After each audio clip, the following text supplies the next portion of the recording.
ونعوذ باللہ من شرور انفسنا ومن سیئات اعمالنا من يهده الله فلا مضل له ومن يضلل فلا هادي له اشهد ان لا الہ الا اللہ وحدہ لا شریک له واشهد ان محمدا عبدہ ورسولہ۔ یہ 14واں پارہ اور سورۃ النحل، یہ سورہ نحل یہ مکی صورت ہے۔ اعوذ باللہ من الشیطان الرجیم، بسم اللہ الرحمن الرحیم۔ اتی امر اللہ فلا تستعجلوا سبحانہ وتعالی عما یشرکون۔ اے کافروں کی جماعت، اللہ کا حکم آ پہنچا ہے، سو اس کے لیے تم جلدی نہ کرو۔ سبحانہ وتعالی عما یشرکون، اللہ پاک ہے، اللہ بہت بلند ہے اس شرک سے جو تم اللہ کے ساتھ کرتے ہو۔ ینزل الملائکۃ بالروح، اللہ اتارتا ہے فرشتوں کو من امرہ اپنے حکم سے، علی من یشاء من عبادی اپنے بندوں میں سے جس پر چاہتا ہے، ان انذروا انہ لا الہ الا انا فاتقون، یہ کہ وہ تمہیں ڈرائے کہ بے شک اللہ کے علاوہ کوئی اور الہ نہیں ہے، فاتقونی سو اللہ سے تم ڈرو۔ بات یہ ہے کہ مشرکین مکہ یعنی قریش، وہ نبی علیہ الصلوۃ والسلام کو یہ کہا کرتے تھے کہ اگر آپ سچے ہیں تو ہم پر عذاب کیوں نہیں آتا، اگر میں غلط ہوں تو مجھ پر عذاب کیوں نہیں آتا۔ ایسا ہی سوال آج کا مسلمان بھی کرتا ہے۔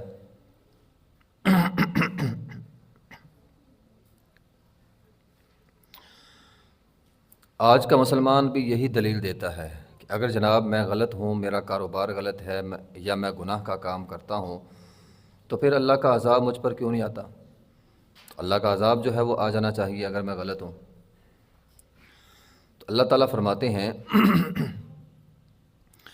اللہ کا عذاب تو آ چکا ہے، اللہ کا عذاب آ چکا ہے، تم بس غور نہیں کرتے۔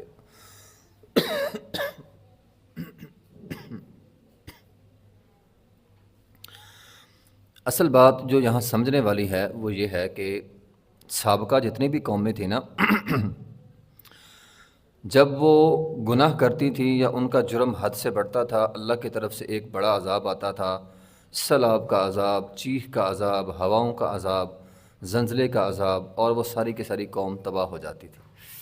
جس طرح سمود کی بستیاں عرب کے اندر تھیں تو وہ دیکھتے تھے کہ وہ ساری بستیاں تباہ ہو گئیں۔ در حقیقت مشرکین مکہ ایسا عذاب مانگتے تھے کہ ایک عذاب آئے اور ہم سارے تباہ ہو جائیں، لیکن اس امت میں اللہ تعالیٰ نے اپنا یہ اصول اس کو بدلا۔ پیچھے سورہ توبہ کے اندر ہم نے پڑھا ہے، اللہ تعالیٰ نے فرمایا اس امت میں اب جب سے یہ امت آئی ہے، آخری امت، اللہ تعالیٰ کا عذاب کا اصول یہ ہوگا کہ اللہ کوئی بہت بڑا عذاب آسمان سے نہیں بھیجے گا کہ پوری کی پوری امت ہی تباہ ہو جائے، سارے لوگ ہی تباہ ہو جائیں۔ اب اللہ مسلمانوں کے ہاتھوں سے کافروں کو عذاب دے گا۔ تو اب صورتحال یہ بن گئی، اب ہمیں جہاد کا حکم ہے تو ہم جہاد کریں گے، اور جہاد کے ذریعے اللہ تعالیٰ جو ہے وہ کافروں کو عذاب کے اندر مبتلا کرے گا۔ تو اتی امر اللہ، اللہ کا حکم آ چکا ہے۔ تو یہاں دلیل تھی، نبی علیہ الصلوۃ والسلام کو ہجرت کرنے کا حکم تھا گویا، یعنی اب ہجرت ہو چکی ہے، اب مسلمان آزاد ہوں گے، اور اب عنقریب تم پر مسلمان پلٹ کر حملہ کریں گے اور تم اللہ کا عذاب جو ہے وہ چکھو گے۔ تو یہی ہوا، ایک سال بعد آپ علیہ الصلوۃ والسلام مدینہ سے ہجرت کر کے گئے، ایک سال بعد رمضان کے مہینے میں غزوہ بدر ہوئی، اور کافروں کے بڑے بڑے 70 لوگ، 70 سردار جو یہ کہتے تھے نا عذاب کیوں نہیں آتا، عذاب کیوں نہیں آتا، یہ مارے گئے۔ نہ صرف مارے گئے بلکہ ان کو اٹھا کے بدر کے کنویں میں پھینکا گیا، اور پھر نبی علیہ الصلوۃ والسلام نے وہاں پہ کھڑے ہو کر کہا تھا ہاں بھی بتلاؤ۔ عمر بن خطاب رضی اللہ عنہ فرماتے ہیں اللہ کے رسول یہ تو مرے ہوئے ہیں، یہ آپ کی باتیں نہیں سنتے۔ نبی علیہ الصلوۃ والسلام نے فرمایا یقیناً مردے نہیں سنتے، لیکن اس وقت معجزانہ طور پر اللہ تعالیٰ نے مجھے صلاحیت دی ہے کہ میں ان کو اپنی بات سناؤں۔ تو پھر نبی علیہ الصلوۃ والسلام نے انہیں سنایا تھا ہاں بھی بتلاؤ، وہ تمہارے سارے شرک اور وہ تمہارے سارے دعوے وہ کدھر گئے، اب حق پر کون ہے اور سچ پر کون ہے۔ تو یہ ہے عطا امر اللہ، اللہ کا عذاب آ چکا ہے، یعنی اللہ کا عذاب آ چکا اس اعتبار سے کہ اب ہجرت ہو چکی، ہجرت ہونے والی ہے، لوگ ہجرت کو جا رہے ہیں، اور جلد ہی تم پر جو ہے وہ ایک جنگ ہوگی، اور جس کے اندر اللہ تعالیٰ مسلمانوں کے ہاتھوں سے تمہیں جو ہے وہ عذاب کے اندر مبتلا کرے گا۔ ینزل الملائکۃ بالروح، فرشتے اترتے ہیں روح کے ساتھ۔ روح کے قرآن کے اندر مختلف معانی بیان ہوئے ہیں۔ ایک روح تو وہ چیز ہوتی ہے، وہ ایک باریک چیز، لطیف چیز جو انسان کے وجود میں ہوتی ہے، جس سے انسان جو ہے وہ حرکت کرتا ہے، انسان زندہ رہتا ہے، انسان کھاتا ہے پیتا ہے۔ اب اچھا بھلا آدمی ہوتا ہے، اگر وہ روح اس کے اندر سے نکل جائے تو اچھا بھلا آدمی مٹی کے اندر چلا جاتا ہے، وہ کچھ ختم ہو گیا بس۔ تو ایک روح انسان کو جو ہے وہ زندہ رکھتی ہے۔ روح کا اس جسم کے ساتھ تعلق ہوتا ہے، جیسے ہی وہ تعلق ختم ہوتا ہے وہ اس جسم سے نکلتی ہے، ٹھیک ہے۔ تعلق ختم ہونے سے مراد جب یہ جسم سے نکلتی ہے تو انسان جو ہے وہ بے جان ہوتا ہے۔ تو قرآن نے اس کو بھی روح کہا ہے کہ آدم علیہ السلام کو ہم نے پیدا کیا اور اس کے اندر اللہ تعالیٰ نے اپنی روح جو ہے وہ پھونکی، تو ایک روح وہ ہوتی ہے۔ دوسرا، روح سے مراد جو ہے وہ فرشتہ بھی ہوتا ہے، ٹھیک ہے۔ جیسے جبرائیل کے بارے میں آیا ہے قرآن ہی کے اندر، جبرائیل کو جو ہے وہ روح کہا گیا ہے، ٹھیک ہے۔ تو یہ خاص فرشتہ جو جبرائیل ہے، جو مطلب پیغام لاتا ہے، ٹھیک ہے، تو اس فرشتے کو بھی جو ہے وہ روح کہا جاتا ہے، روح القدس، ٹھیک ہے، یہ قرآن کے اندر ہے۔ نمبر 3، روح سے مراد وہ وحی بھی ہے جو فرشتہ لے کر آتا ہے۔ ایک تو جبرائیل کو بھی روح کہا گیا ہے، ایک اس وحی کو بھی روح کہا گیا ہے، وَكَذَلِكَ أَوْحَيْنَا إِلَيْكَ رُوحًا مِّنْ أَمْرِنَا۔ تو جو فرشتے اللہ کا پیغام لاتے ہیں، اس وحی کو، اس پیغام کو بھی قرآن نے روح جو ہے وہ کہا ہے۔ تو بہرحال یہاں روح سے مراد جو ہے وہ فرشتہ یعنی جبرائیل علیہ السلام ہے۔ تو جبرائیل علیہ السلام کو روح القدس، قرآن نے روح الامین بھی کہا، روح القدس بھی کہا۔ تو روح القدس یعنی روح الامین جبرائیل جب اللہ کا حکم لاتے ہیں۔ اب آگے بات یہ تھی کہ وہ مشرکین مکہ یہ کہتے تھے اچھا چلو ٹھیک ہے، نبوت آ گئی، نبوت ہم میں سے کسی سردار کو ملنے چاہیے تھی، کسی وڈیرے کو۔ اور پیچھے ہم نے پڑھا ہے طالوت کے قصے میں کہ بنی اسرائیل نے کہا تھا کہ جو ہے نا وہ ہم میں ایک بادشاہ بنا دو، ہم اس کے متحد جو ہے وہ لڑیں گے۔ تو طالوت کو اللہ تعالیٰ نے بادشاہ بنایا تو انہوں نے اعتراض کیا تھا کہ یہ ہم میں سے کوئی وڈیرا بادشاہ بنتا تو یہ طالوت عامی آدمی کیسے بادشاہ بن گیا۔ تو اللہ تعالیٰ نے وہاں پہ بھی فرمایا تھا کہ اللہ جس کو چاہے بادشاہ بنا دے۔ تو ایسا ہی مشرکین مکہ کہتے تھے کہ یہ نبوت والا اعزاز ہم کو ملنا چاہیے، اور آج کے دور میں بھی ہے۔ اگر کوئی کمزور ماڑا جو ہے نا وہ اپنے ہنر کے بل بوتے پر کسی بڑے عہدے پر فائز ہو جائے تو بڑے بڑوں کو جو ہے وہ حسد شروع ہو جاتا ہے کہ یہ چیز تو ہمیں ملنی چاہیے تھے، یہ چھوٹے لوگ کیوں اوپر آ گئے ہیں۔ تو وہ یہ کہتے تھے کہ ایک سردار، اب نبی علیہ السلام کے بارے میں ان کا خیال یہ تھا یہ یتیم بچہ ہے تو اس کا تو کوئی بھی نہیں ہے، تو یہ کیسے جو ہے وہ نبی بن گیا۔ نبوت تو ہم سرداروں میں سے کسی ایک کو ملنی چاہیے تھی، ابو جہل کو مل جاتی یا کسی اور بڑے سردار کو جو ہے وہ نبوت مل جاتی۔ تو اللہ تعالیٰ نے اس کا جواب یہ دیا ہے کہ اللہ تمہارے ارادوں کا یا تمہارے ذہنوں کا پابند نہیں ہے، ٹھیک ہے۔ اللہ جبرائیل کو اتارتے ہیں علی من یشاء من عبادہ، وہ خالق ہے، وہ جس کو چاہے نبوت عطا کر دے۔ تو نبوت عطائی چیز ہے، نبوت کسبی چیز نہیں ہے۔ کسبی ہوتی ہے ایک چیز جس کو آپ محنت کر کے حاصل کر لیتے ہیں، آپ محنت کر کے کچھ بھی بن سکتے ہیں، آپ استاد بن سکتے ہیں، آپ کچھ بھی کسی بھی شعبے میں آپ ماہر ہو سکتے ہیں محنت کر کے۔ تو یہ ہوتی ہے کسبی چیز، میں نے محنت کی ہے مجھے پھل مل گیا۔ لیکن نبوت ایسی چیز نہیں ہے کہ انسان محنت کرے اور بندہ نبی بن جائے۔ محنت کرنے سے نبوت نہیں ملتی، نبوت عطائی چیز ہے، جس کو اللہ چاہتا ہے اللہ اس کو جو ہے وہ نبوت عطا کر دیتا ہے۔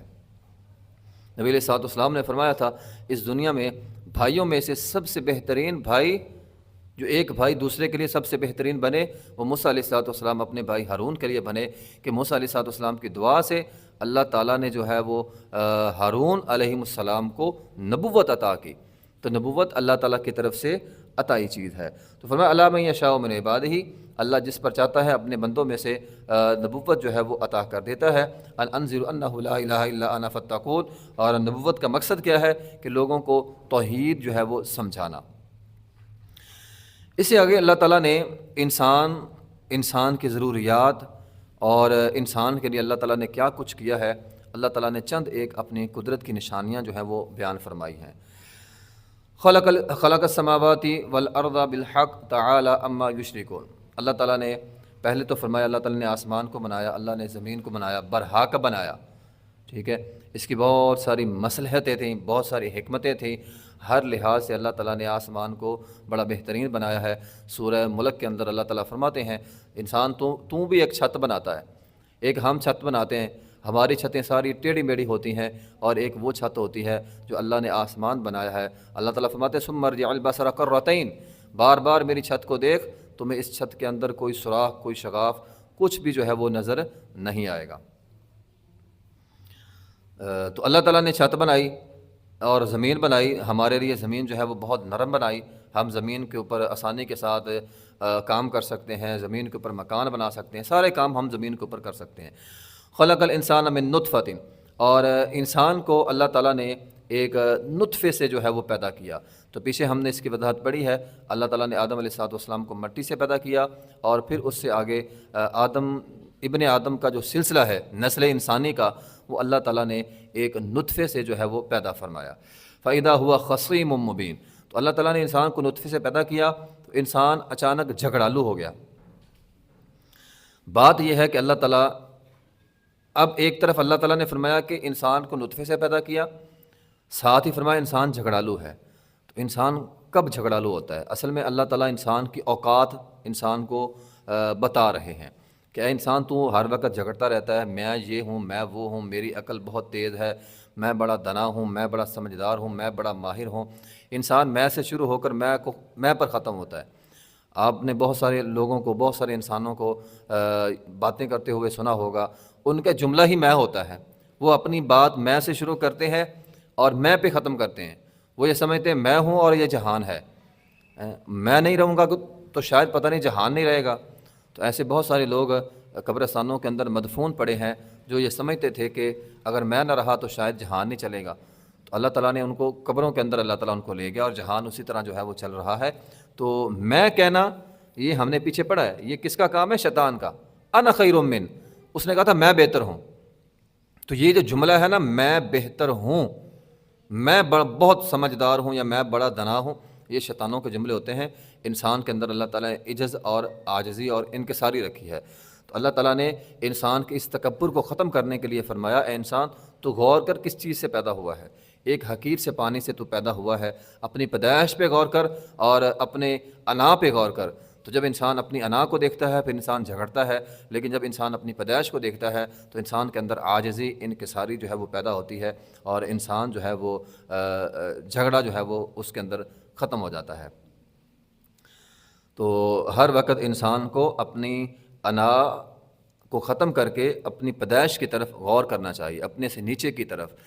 پہلے انسان غریب ہوتا ہے، پھر انسان کو اللہ تعالیٰ مال دولت دیتا ہے، اور انسان جو ہے وہ انسانیت ہی بول جاتا ہے۔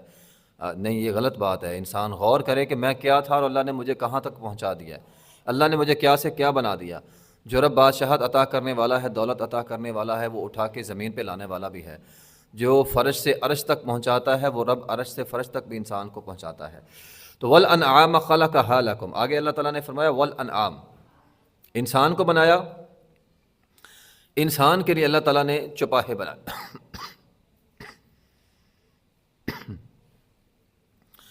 والانعام خلقھا لکم، ہم نے انسان کو چوپاہوں کو بنایا ہے۔ لکم فیہا دفء، دفء تو ہم جو ہے نا وہ سردی سے بچنے کے لیے جانوروں کی اون سے گرم کپڑے بناتے ہیں، ٹھیک ہے، ومنافع ومنها تأکلون، اور بھی بہت سارے اون سے فائدہ حاصل کرتے ہیں ہم، اور پھر ان جانوروں کو ہم کھاتے بھی ہیں۔ تو مویشی، انعام کسے کہتے ہیں؟ گھریلو چپاہے کو، پالتو جانور جو گھروں کے اندر پالے جاتے ہیں ان کو انعام جو ہے وہ کہا جاتا ہے۔ تو عرب کے اندر یہ لفظ بڑا معروف تھا، تو عرب کے اندر انعام کہا جاتا تھا پالتو جانوروں کو، اور اس کے اندر بھیڑ، بکری، گائے، بھینس، اور اسی طرح جو ہے وہ اونٹ، یہ جانور جو ہیں وہ شامل ہوتے تھے، اور انہی کے بڑے بڑے ریوڑ ہوتے تھے، اور یہی ان کی تجارت کا مرکز ہوتا تھا، جس کے بعد جتنا ریوڑ بڑا ہوتا تھا وہ اتنا ہی مالدار جو ہے وہ تصور کیا جاتا تھا۔ باقی جانور بھی ہوتے تھے، گدھا، کھچر ہے، گھوڑا ہے، لیکن یہ نسبتاً کم ہوتے تھے، مطلب بکریوں سے اور بھیڑوں سے اور اونٹوں سے نسبتاً کم جانور ہوتے تھے، گدھا وغیرہ اور اس طرح کے جانور دوسرے۔ تو جس کے پاس جانور ریوڑ بڑا ہوتا تھا وہ مالدار جو ہے وہ تصور کیا جاتا تھا۔ تو اللہ تعالیٰ نے یاد دہانی کروائی کہ تم یہ جانور جو ہے وہ پال رہے ہو، تو اس کے اندر بھی یہ اللہ تعالیٰ نے بنائے ہیں، ان کو مطیع و فرما بردار جو ہے وہ اللہ تعالیٰ نے کیا ہے۔ اب دیکھیں نا، ایک اونٹ بڑا مضبوط کا داور ہوتا ہے، اور ایک نکیل کے پیچھے پیچھے جو ہے وہ چلتا ہے، آپ اس کے نکیل پکڑ کر اسے جو ہے وہ جدھر مرضی لے جائیں۔ وَلَكُمْ فِيهَا جَمَالٌ حِينَ تُرِيحُونَ وَحِينَ تَسْرَحُونَ۔ تو جب تم انہیں شام کو چرا کر لاتے ہو، اور جب تم اسے مطلب صبح کے وقت چرانے لے جاتے ہو، ٹھیک ہے، تو اس میں تمہارے لیے جمال ہے۔ وَلَكُمْ فِيهَا جمال، جمال کہتے ہیں جس طرح ہوتا ہے نا ٹھاٹھ باٹھ بندے کی، تو جس کے پاس ریوڑ بہت زیادہ ہوتے تھے اس کی بڑی ٹھاٹھ باٹھ ہوتی تھی، تو وَلَكُمْ فِيهَا جمال، تمہارے لیے ٹھاٹھ باٹھ ہے، حِينَ تُرِيحُونَ وَحِينَ تَسْرَحُونَ، جب تم اسے شام کو واپس لاتے ہو اور صبح صبح جو ہے وہ چرانے لے جاتے ہو، تو اس سے تمہاری وَتَحْمِلُ أَثْقَالَكُمْ إِلَى بَلَدٍ لَمْ تَكُونُوا بَالِغِيهِ إِلَّا بِشِقِّ الْأَنفُسِ۔ تو یہ تمہارا جو ہے وہ جانور کا ایک بہت بڑا فائدہ بھی ہے کہ جانور جو ہے وہ انسان کا بوجھ اٹھا کر لے کر جاتے ہیں، ٹھیک ہے۔ آج کل تو گاڑیاں ہیں، لیکن اب بھی جانور جو ہیں وہ کھچر وغیرہ اور گھوڑے وغیرہ اور یہ بیل کو جو ہے وہ بوجھ اٹھانے کے لیے جو ہے وہ استعمال کیا جاتا ہے۔ تو یہ گویا جانوروں کے، مویشیوں کے فائدے ہیں۔ والخیل والبغال والحمیر لترکبوها وزینہ۔ اب آگے خیل، گھوڑا، بغال کھچر، والحمیر، حمیر کہتے ہیں گدھے کو۔ تو اللہ نے گھوڑا، کھچر اور گدھے کو پیدا کیا، کیوں؟ لترکبوها، تاکہ تم اس پر سواری کرو، وزینہ، اور یہ تمہارے لیے زینت کا باعث ہے۔ اس دور کی بہترین سواری گھوڑ سواری تھی، نبی علیہ الصلوۃ والسلام نے گھوڑ سواری سیکھنے کی ترغیب دلائی ہے، اور بلکہ قرآن کے اندر ہے سورہ عادیات، والعادیات ضبحا فالموریات قدحا فالمغیرات صبحا، اللہ تعالیٰ نے گھوڑوں کی قسمیں اٹھائی ہیں۔ تو گھوڑوں کے بڑے فائدے ہیں، اور پھر اسی طرح کھچر اور گدھا یہ خاص طور پر استعمال ہوتے تھے بوجھ اٹھانے کے لیے۔ آج بھی پہاڑی علاقے میں جہاں گاڑیاں جو ہیں وہ نہیں پہنچ پاتی، تو وہاں یہ گدھے جو ہیں وہ سامان اٹھا کر ان کے اوپر سامان لادا جاتا ہے، اور یہ سامان اٹھا کر ایک جگہ سے دوسری جگہ جو ہم وہ جاتے ہیں۔ اسی طرح ریگستانی علاقے میں خاص طور پہ اونٹ بوجھ اٹھانے کے کام آتے ہیں، وہاں پر یہ گدھا اور کھچر وغیرہ تو نہیں زیادہ تر چلتے، لیکن ریت ہوتی ہے، تو وہاں پہ اللہ تعالیٰ نے ریت کا جانور جو ہے وہ اونٹ کو بنایا ہے۔ ریگستانی علاقے میں اونٹ جو ہے وہ انسانوں کو بھی لے جاتے ہیں، اور انسانوں کا سامان جو ہے وہ بھی لے کر جاتے ہیں۔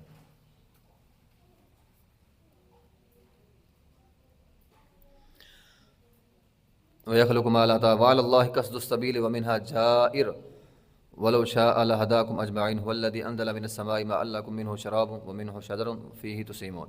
تو اللہ تعالیٰ نے جو ہے نا وہ آسمان سے پانی بھی نازل کیا ہے، جو پانی ہم پیتے بھی ہیں، اور وہ پانی زمین بھی پیتی ہے، اور اس میں مویشی بھی چرتے ہیں، اور سب کو جو ہے وہ فائدہ ہوتا ہے۔ يُنبِتُ لَكُم بِهِ الزَّرْعَ وَالزَّيْتُونَ وَالنَّخِيلَ وَالْأَعْنَابَ، ٹھیک ہے۔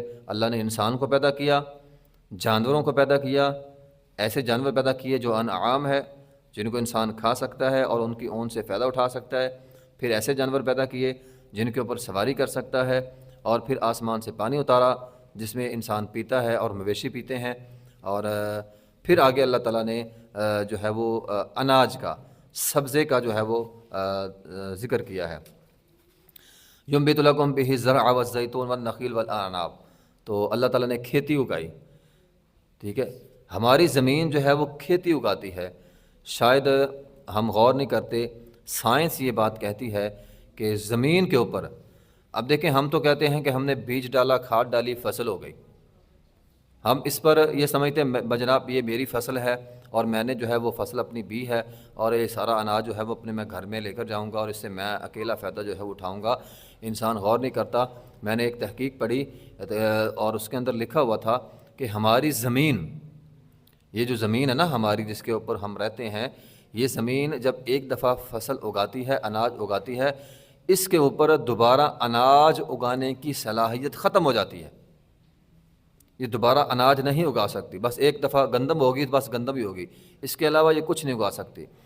اب اللہ تعالیٰ نے اس زمین میں، اس زمین کو یعنی دوبارہ اس میں اگانے کی صلاحیت پیدا کرنے کے لیے اتنے جراثومے پیدا کیے ہیں، اتنے جراثومے پیدا کیے ہیں کہ آپ ایک مٹھی اگر زمین سے مٹی اٹھائیں نا تو اس مٹی کے اندر لاکھوں جراثومے ہوتے ہیں۔ اب ہمیں نہیں پتہ، ہمیں تو نظر بھی نہیں آتے، لیکن اللہ تعالیٰ نے ایسی مخلوق پیدا کی ہوئی ہے جو اس زمین میں دوبارہ پیدا کرنے کی صلاحیت پیدا کرتے ہیں، دوبارہ اگانے کی صلاحیت پیدا کرتے ہیں۔ تو یہ اللہ تعالیٰ کی قدرت کی بہت بڑی نشانیاں ہیں۔ تو یقیناً یہ رب ہے جو کھیتی اگاتا ہے ہمارے لیے، ٹھیک ہے۔ والزیتون، اور زیتون کا جو ہے وہ درخت ہوتا ہے، اور زیتون کا تیل نبی علیہ الصلوۃ والسلام نے فرمایا زیتون بطور سالن کے استعمال کیا جاتا ہے۔ تو ایک تو ہے نا تیل دیگر چیزوں کے لیے استعمال کیا جاتا ہے، لیکن زیتون کو نبی علیہ الصلوۃ والسلام نے بطور سالن کے، جس طرح ہم سالن کے ساتھ جو ہے وہ روٹی لگا کر کھاتے ہیں، اسی طرح زیتون کے تیل میں اس کے ساتھ جو ہے وہ کھانا جو ہے وہ کھایا ہے۔ والنخیل، ٹھیک ہے، اور کھجور، نخیل کھجور کو کہتے ہیں۔ نبی علیہ الصلوۃ والسلام نے فرمایا ہے جس گھر میں کھجور ہو وہ گھر ویران نہیں ہوتا۔ یہ بالکل صحیح حدیث ہے۔ تو اس حدیث کا مطلب یہ ہے کہ چونکہ ہمارے گھروں میں آپ نے دیکھا ہوگا عموماً رمضان میں کھجوریں ہوتی ہیں، باقی 11 ماہ کھجوریں نہیں ہوتی، الا ماشاء اللہ چند گھر ہوتے ہیں جن کے اندر ہوتی ہیں۔ تو اپنے گھروں میں پورا سال کھجوریں رکھیں، اگرچہ تھوڑی ہوں تو گاہے بگاہے اپنے گھروں کے اندر کھجوریں لایا کریں۔ کھجوریں آبادی لاتی ہیں، کھجوریں برکت لاتی ہیں، کھجوریں رحمت لاتی ہیں۔ تو آپ علیہ الصلوۃ والسلام نے فرمایا جس گھر میں کھجور نہ ہو وہ گھر ویران ہوتا ہے۔ تو کوشش کیا کریں گاہے بگاہے رمضان کے علاوہ بھی اپنے گھروں کے اندر جو ہے وہ کھجوریں رکھیں، گاہے بگاہے کھجوروں کا استعمال ہو، تاکہ جو ہے وہ کھجور، جو ایک تو کھجور کا فائدہ ہے، دوسرا کھجور جو اپنے ساتھ برکت لاتی ہے، رحمت لاتی ہے، اس کا جو ہے وہ فائدہ ہوگا۔ والاعناب، یہ پہاڑی علاقے کے جو ہے نا بڑے عمدہ ترین پھل ہیں، ان میں ایک انگور ہے، ٹھیک ہے۔ انگور ویسے بہت زیادہ مشہور تھا کیونکہ انگور کی شراب جو ہے وہ بنتی تھی، تو شراب تو حرام ہے لیکن انگور جو ہے وہ کھائے جا سکتے ہیں، بہترین ومن کل الثمرات۔ تو اللہ تعالیٰ نے انگور بھی پیدا کیے اور اسی طرح ہر طرح کے پھل جو ہے وہ اللہ تعالیٰ نے پیدا فرمائے ہیں۔ ان فی ذلک لآیۃ لقوم یتفکرون، بس غور و فکر کرنے والوں کے لیے اس میں جو ہے نا وہ بہت ساری نشانیاں ہیں۔ وسخر، اب دیکھیں نا انسان کو اللہ تعالیٰ نے پیدا کر دیا۔ اب انسان نے کیا کیا، سارا دن اس نے کام کرنا تھا، کھچر پیدا کر دیے، جانور پیدا کر دیے، اور پھر انسان کی خوراک جو ہے وہ پیدا کر دی۔ اب کیا ہے، انسان نے کیا کھانا ہے، کام کرنا ہے؟ نہیں، انسان کی ضرورت میں سے ایک ضرورت آرام کرنا بھی ہے، ٹھیک ہے نا۔ انسان محنت کرتا ہے اور پھر انسان کا جسم تھک جاتا ہے، پھر انسان کو آرام کی ضرورت ہوتی ہے۔ تو وسخر لکم اللیل، تو آرام کے لیے اللہ تعالیٰ نے کیا بنایا، رات کو بنا دیا۔ اب رات اور دن، اس کو بنانے کے لیے رات بھی ہو اور دن بھی ہو، اللہ تعالیٰ نے والشمس والقمر بنا دیا، سورج بنا دیا، چاند بنا دیا۔ اب غور کرے نا، دیکھیں انسان سمجھتا ہے، اگر انسان غور کرے کتنی کمال ذات نے یہ ساری چیزیں جو ہیں وہ ترتیب دی ہوئی ہیں۔ اب ہمیں رات بھی چاہیے تھی، اندھیرا بھی چاہیے تھا، روشنی بھی چاہیے تھی، تو اللہ تعالیٰ نے اس کے لیے سورج اور چاند کو بنا دیا ہے۔ سورج ایک روشنی ہے، آگ ہے، اور اس سے انسان کو دھوپ بھی ملتی ہے، انسان کو جو ہے وہ راحت بھی ملتی ہے، انسان کو جو ہے وہ حرارت بھی ملتی ہے، اور سورج کے ذریعے جو ہے فصلیں ہوتی ہیں. سورج کے بہت سارے فائدے ہیں، لیکن اب چونکہ انسان نے آرام کرنا ہوتا ہے تو آرام کرنے کے لیے اسے اندھیرا چاہیے، تو اللہ تعالیٰ سورج کو شام کو لے جاتے ہیں اور چاند جو ہے وہ نکل آتا ہے. اب یہ بھی تو ہو سکتا تھا نا سورج چلا جاتا. آپ ذرا تصور کریں کہ ہمیں تو صرف اندھیرا چاہیے نا سونے کے لیے، تو سورج اللہ تعالیٰ ختم کر دیتا، شام کو غروب کر دیتا، بس ٹھیک ہے. اب یہ اندھیری رات، یہ ایک آسمان اگر چاند نہ ہو، ستارے نہ ہوں، والنجوم کے آگے الفاظ ہیں ستارے، اگر رات کو چاند اور ستارے نہ ہوں تو آسمان ایک خوفناک منظر پیش کرے، خوفناک منظر، ہم ڈر جائیں آسمان کو دیکھ کر. لیکن اللہ تعالیٰ نے کیا فرمایا؟ اللہ تعالیٰ فرماتے ہیں ہم نے چاند بنایا، آسمان کی خوبصورتی چاند سے ہے. والنجوم، اور پھر اس کو مزین کرنے کے لیے، خوبصورت سے خوبصورت ترین بنانے کے لیے اللہ تعالیٰ نے والنجوم، ستارے جو ہے وہ بنا دیے. اب یہ دیکھیں ساری کائنات کا نظام ہے، اللہ تعالیٰ اس کو چلا رہے ہیں. ہر روز ستارے بھی آتے ہیں، ہر روز چاند بھی آتا ہے، سورج بھی آتا ہے. نہ سورج نے اپنی کبھی ڈیوٹی مس کی ہے، نہ ایک لمحے کی تاخیر کی ہے، اور نہ ہی کبھی چاند جو ہے وہ تاخیر کرتا ہے. وَمَا زَرَعَ لَكُمْ فِي الْأَرْضِ مُخْتَلِفًا أَلْوَانُهُ. پھر اللہ تعالیٰ فرماتے ہیں ایک تو ہوتا ہے انسان کی ضروریات. اب یہ اللہ تعالیٰ نے ساری انسان کی ضروریات بیان کی ہیں، ٹھیک ہے. انسان کو پیدا فرمایا، انسان کو غذا چاہیے تھی وہ دی، انسان نے جو ہے وہ گوشت چاہیے تھا، انعام کو پیدا کر دیا، سواری کرنی تھی جو ہے وہ کھچر گھوڑے کو پیدا کر دیا. پھر اللہ تعالیٰ نے جو ہے وہ انسان کے لیے کھیت بنائے، پھل بنائے کھانے کے لیے، اور پھر اللہ تعالیٰ نے جو ہے وہ آرام کرنے کے لیے رات اور دن کو بنا دیا، کام کرنے کے لیے اور آرام کرنے کے لیے. اب اللہ تعالیٰ فرماتے ہیں ہم نے انسان کے ذوق کو بھی ملحوظ خاطر رکھا ہے. انسان کا ذوق ہوتا ہے مطلب ایک حسین و جمیل منظر پیش ہونا. اب اللہ تعالیٰ فرماتے ہیں ہم نے کھیتی بنائی، زمین ہے. اب انسان جب کبھی کھیت میں چلا جائے تو ایک تو کھیت بڑا خوبصورت لگتا ہے، اور پھر اس میں اگر جو ہے وہ درخت ہے، کوئی چھوٹا ہے کوئی بڑا ہے، اور کسی جگہ جو ہے وہ پھول لگے ہوتے ہیں، تو یہ ایک بڑا حسین جو ہے نا منظر ہوتا ہے. تو انسان کے اللہ تعالیٰ نے ذوق کو ملحوظ خاطر رکھتے ہوئے جو ہے وہ یہ ساری چیزیں جو ہے وہ پیدا فرمائی ہیں. آگے اللہ تعالیٰ نے وَهُوَ الَّذِي سَخَّرَ الْبَحْرَ، انسان کی ضروریات کیا کیا ہے، اللہ تعالیٰ نے اس کے لیے ساری چیزیں جو ہے وہ پیدا فرمائی ہیں. وَهُوَ الَّذِي سَخَّرَ الْبَحْرَ، سمندر کو ہمارے مطیع کر دیا. اب دیکھیں سمندر انسان پہ زمین پہ خشکی کم ہے اور پانی زیادہ ہے، اور پانی اتنا زیادہ ہے کہ یہ آن وہاد میں پوری زمین ختم کر سکتا ہے. لیکن اللہ تعالیٰ نے یہ ٹھاٹھے مارتا ہوا سمندر انسان کے جو ہے وہ مطیع فرما بردار کر دیا ہے. یہ جو ہے وہ ایک اس کی حد بندی کر دی ہے، یہ اپنی حد سے آگے نہیں بڑھتا. ہاں اگر اللہ تعالیٰ نے کسی کو تباہ کرنا ہو تو اللہ تعالیٰ پھر اس سمندر کو جو ہے وہ حکم دیتے ہیں، پھر سمندر جو ہے وہ اپنی تباہی مچاتا ہے، جس طرح سمندر نے جو ہے وہ فرعون کو ڈبویا. تو اب سمندر کے جیسے بہت سارے فائدے تھے، وہیں پر اللہ تعالیٰ نے ایک خاص فائدے کا ذکر کیا ہے، لِتَأْكُلُوا مِنْهَا لَحْمًا طَرِيًّا. ٹھیک ہے، ہم نے سمندر میں تمہارے لیے تر و تازہ گوشت تمہارے لیے تیار کیا ہے. اللہ تعالیٰ کا یہاں پہ اشارہ ہے سمندری جانوروں کی طرف، اور جو کہ جو ہے وہ مچھلی ہے. اب حیرت کی بات یہ ہے کہ سمندر کا پانی ویسے تو بڑا مطلب نا کڑوا ہوتا ہے، لیکن اس کا جانور بالخصوص مچھلی وہ بڑی لذیذ ہوتی ہے. ٹھیک ہے، تو اللہ تعالیٰ نے کڑوے پانی کے اندر ایک لذیذ جو ہے وہ مچھلی جو ہے وہ پیدا کر دی. اور پھر وَتَسْتَخْرِجُونَ مِنْهُ حِلْيَةً تَلْبَسُونَهَا. اب جتنا زیور ہے نا، قیمتی زیور، وہ سارے کا سارا سمندر سے نکلتا ہے. تو ہیرے جواہرات، مرجان، لؤلؤ، یہ سارے موتی اور قیمتی چیزیں، یہ ساری جو ہیں وہ اللہ تعالیٰ نے سمندر سے نکالی. یہ اللہ تعالیٰ سمندر کے فائدے جو ہے وہ بیان کر رہا ہے. وَتَرَى الْفُلْكَ، پھر اللہ تعالیٰ نے کشتی بنا دی، جہاز بنا دیے، ہم ان کے اندر سوار ہوتے ہیں اور سوار ہو کر سمندر سے ایک جگہ سے دوسری جگہ چلے جاتے ہیں، ایک مقام سے دوسرے مقام پر سامان لے جاتے ہیں. اور سمندر کا جو ہے وہ سفر اور یہ لطف اندوز جو ہے وہ ہم ہوتے ہیں. وَأَلْقَى فِي الْأَرْضِ رَوَاسِيَ. سمندر کے فوائد کے بعد اللہ تعالیٰ نے، ویسے تو اس کی بڑی لمبی تفسیر ہے، تو وَأَلْقَى فِي الْأَرْضِ رَوَاسِيَ، آگے اللہ تعالیٰ نے 7 پہاڑوں کے فائدے جو ہیں وہ بیان کیے ہیں. اللہ تعالیٰ فرماتے ہیں ہم نے رواسیہ بنائے. رواسیہ کہتے ہیں پہاڑوں کے سلسلے کو، جو بعض اوقات میلوں تک اور بعض اوقات سینکڑوں ہزاروں میلوں تک پھیلا ہوتا ہے. پہاڑی سلسلہ جو ہے۔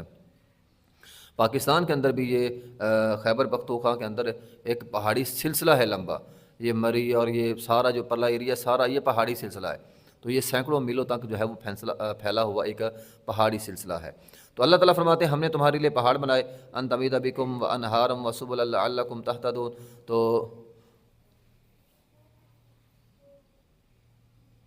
پہاڑوں کا ایک فائدہ اللہ تعالیٰ نے یہ بیان کیا، ان تمید بکم، زمین جو ہے وہ ہچکولے کھاتی تھی، جب اللہ تعالیٰ نے زمین کو بنایا چونکہ زمین گھومتی ہے تو ہچکولے کھاتی ہے، تو اللہ تعالیٰ نے اس کے ہچکولوں سے بچانے کے لیے اللہ تعالیٰ نے اس کو پہاڑ بطور میکھیں جو ہیں وہ ٹھوکی ہوئی ہیں۔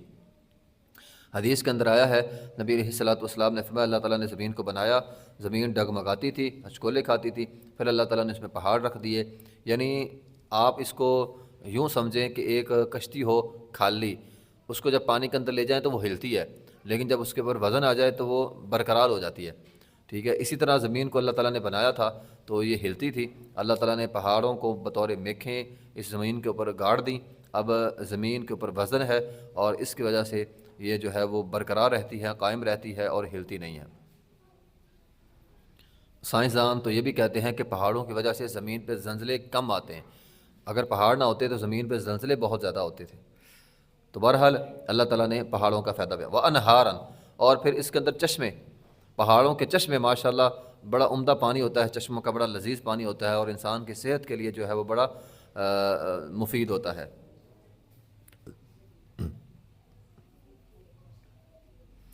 وَسُبُلًا لَعَلَّكُمْ تَهْتَدُونَ، اور پھر کسی جگہ اللہ تعالیٰ نے ٹیلے بنائے، ندی نالے بنائے اور اس کے اندر راستے بنائے، اور پہاڑوں پہ انسان چلا جائے تو واقعی اللہ تعالیٰ کے بڑے قدرتی جو ہے وہ مناظر ہیں، تو جانا بھی چاہیے۔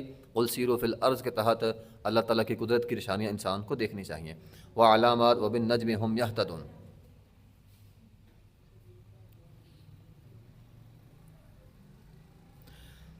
تو اللہ تعالیٰ فرماتے ہیں تو وعلامات، تو ہم نے علامات بنا دی، ٹھیک ہے، وبالنجم، اور ستارے بنا دیے، ہم یہتدون، جس سے تم جو ہے وہ راستے معلوم کرتے ہو۔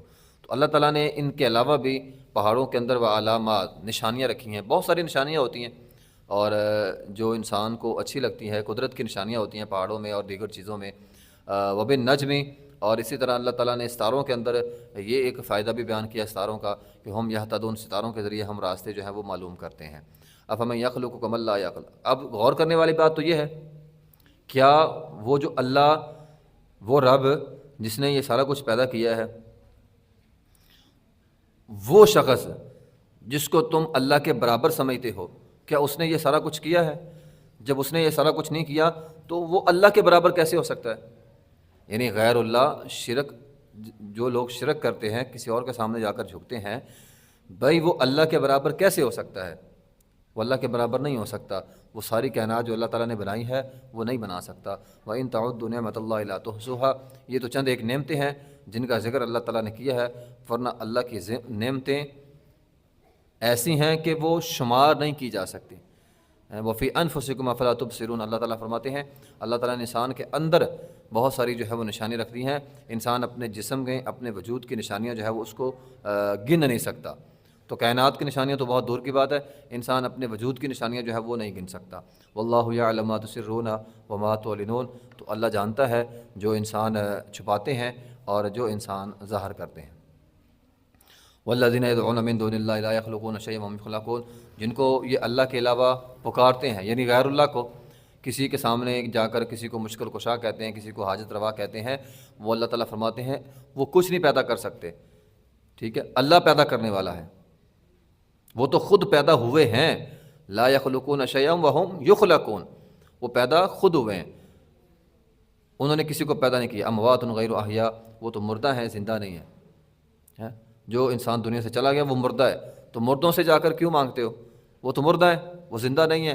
لوگ ہمارے یہاں کہتے ہیں قبر میں جا کر جو ہے ان کو اختیارات مل جاتے ہیں، دنیا میں اختیارات نہیں تھے، مرنے کے بعد اختیار مل گئے، تو اللہ تعالیٰ فرماتے ہیں مرنے کے بعد وہ مردہ ہیں، وہ زندہ نہیں ہے۔ وما یشعرون، تمہیں عقل نہیں ہے، ایان یبعثون، انہیں تو یہ بھی نہیں پتہ کہ وہ کب اٹھائے جائیں گے۔ وما یشعرون ایان یبعثون، انہیں نہیں پتہ وہ کب اٹھائے جائیں گے۔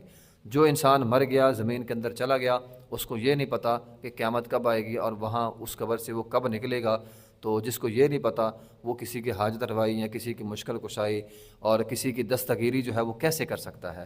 الہکم الہ واحد، تمہارا رب ایک ہے۔ فالذین لا یؤمنون بالآخرہ، وہ لوگ جو آخرت پر ایمان نہیں رکھتے، قلوبہم منکرۃ وہم مستکبرون، وہ لوگ جو ہیں وہ تکبر کی وجہ سے آخرت کا جو ہے وہ انکار کرتے ہیں۔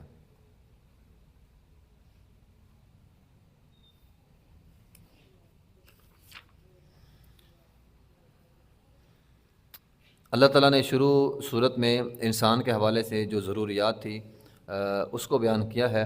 اس کو بیان کرنے کے بعد آگے اللہ تعالیٰ نے آیت نمبر 28 کے اندر عذاب قبر کی کیفیت کا منظر کھینچا ہے۔ الذین تتوفاہم الملائکۃ ظالمی انفسہم فالقوا السلم ما كنا نعمل من سوء۔ اب بات شروع کہاں سے ہوئی تھی؟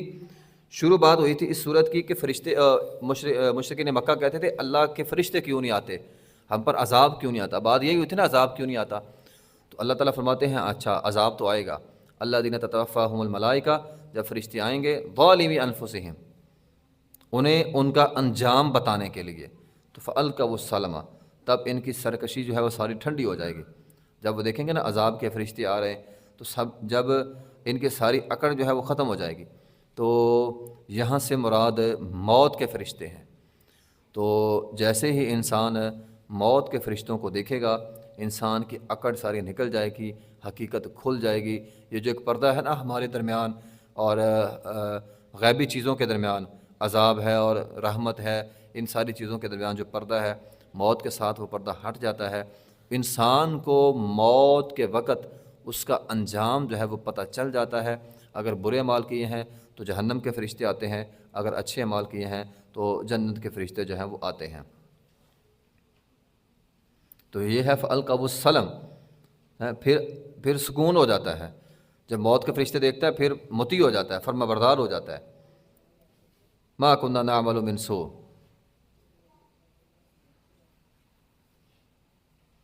تو پھر کہتے ہیں کہ ہم نے کوئی برے کام تو نہیں کیے تھے، ہم تو بڑے اچھے لوگ ہیں۔ بلا ان اللہ علیم بما کنتم تعملون، وہ کہتے ہیں کیوں نہیں، اللہ سب جانتا ہے جو تم عمل کرتے تھے۔ فادخلوا ابواب جہنم خالدین فیہا، پھر اللہ تعالیٰ ان کو اٹھا کے جہنم کا جو ہے ایندھن بنا دیتا ہے۔ لیکن اس کے مقابلے میں الذین تتوفاہم الملائکۃ طیبین، جو نیک لوگ ہوتے ہیں ان پر بھی فرشتے آتے ہیں، یقولون سلام علیکم، فرشتے آ کر سلامتی کہتے ہیں۔ اور بڑے جو ہے وہ حدیث کے اندر آیا ہے کہ فرشتے جنت سے جنتی لباس لاتے ہیں اور اس کی روح کو لپیٹ کر آسمان پہ لے کر جاتے ہیں، اور پھر ادخلوا الجنہ، اس کے لیے خوشخبری ہوتی ہے کہ وہ جنت کے اندر جو ہے وہ داخل ہو جائے۔ هل ينظرون الا ان تأتيهم الملائکہ، جنت تو کل قیامت کے دن ہی ملے گی، لیکن اس روح کا تعلق اللہ تعالیٰ جنت کے ساتھ جو ہے وہ جوڑ دیتے ہیں۔ تو هل ينظرون الا ان تأتيهم الملائکۃ او يأتي ربک او يأتي امر ربک كذلك فعل الذين من قبلهم، یہ تو انتظار کر رہے ہیں کہ ان کے پاس فرشتے آئیں یا رب آئے، تو سو انتظار کرو، پھر جب رب آئے گا تو انہیں پتہ چل جائے گا۔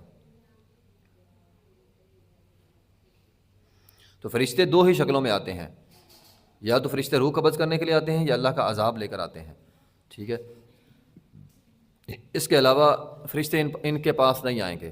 ان کے پاس دو ہی شکلوں میں فرشتے آ سکتے ہیں، ان کی روح قبض کرنے کے لیے یا ان پر اللہ کا عذاب جو ہے وہ مسلط کرنے کے لیے۔ آگے اللہ تعالیٰ نے جو ہے نا وہ آیت نمبر 40 کے اندر بیان کیا ہے کہ انما قولنا لشیء اذا اردناه ان نقول له کن فیکون، یہ جس چیز کا مطالبہ کرتے ہیں نا، عذاب آئے، فرشتے آئیں، تو اللہ تعالیٰ فرماتے ہیں تم یہ بات نہ کہو، اللہ نے اگر ارادہ فرما لیا تو یہ کوئی مشکل نہیں ہے۔ اذا اردناه ان نقول له کن، اللہ نے تو ایک جملہ بولنا ہے کن۔ او بھائی جس عذاب کو تم مانگ رہے ہو نا، جس عذاب کو تم مانگ رہے ہو، اللہ نے تو صرف کون کہنا ہے، تو عذاب تو آ جانا ہے۔ تو عذاب لانا اللہ تعالیٰ کے لیے کوئی مشکل نہیں ہے۔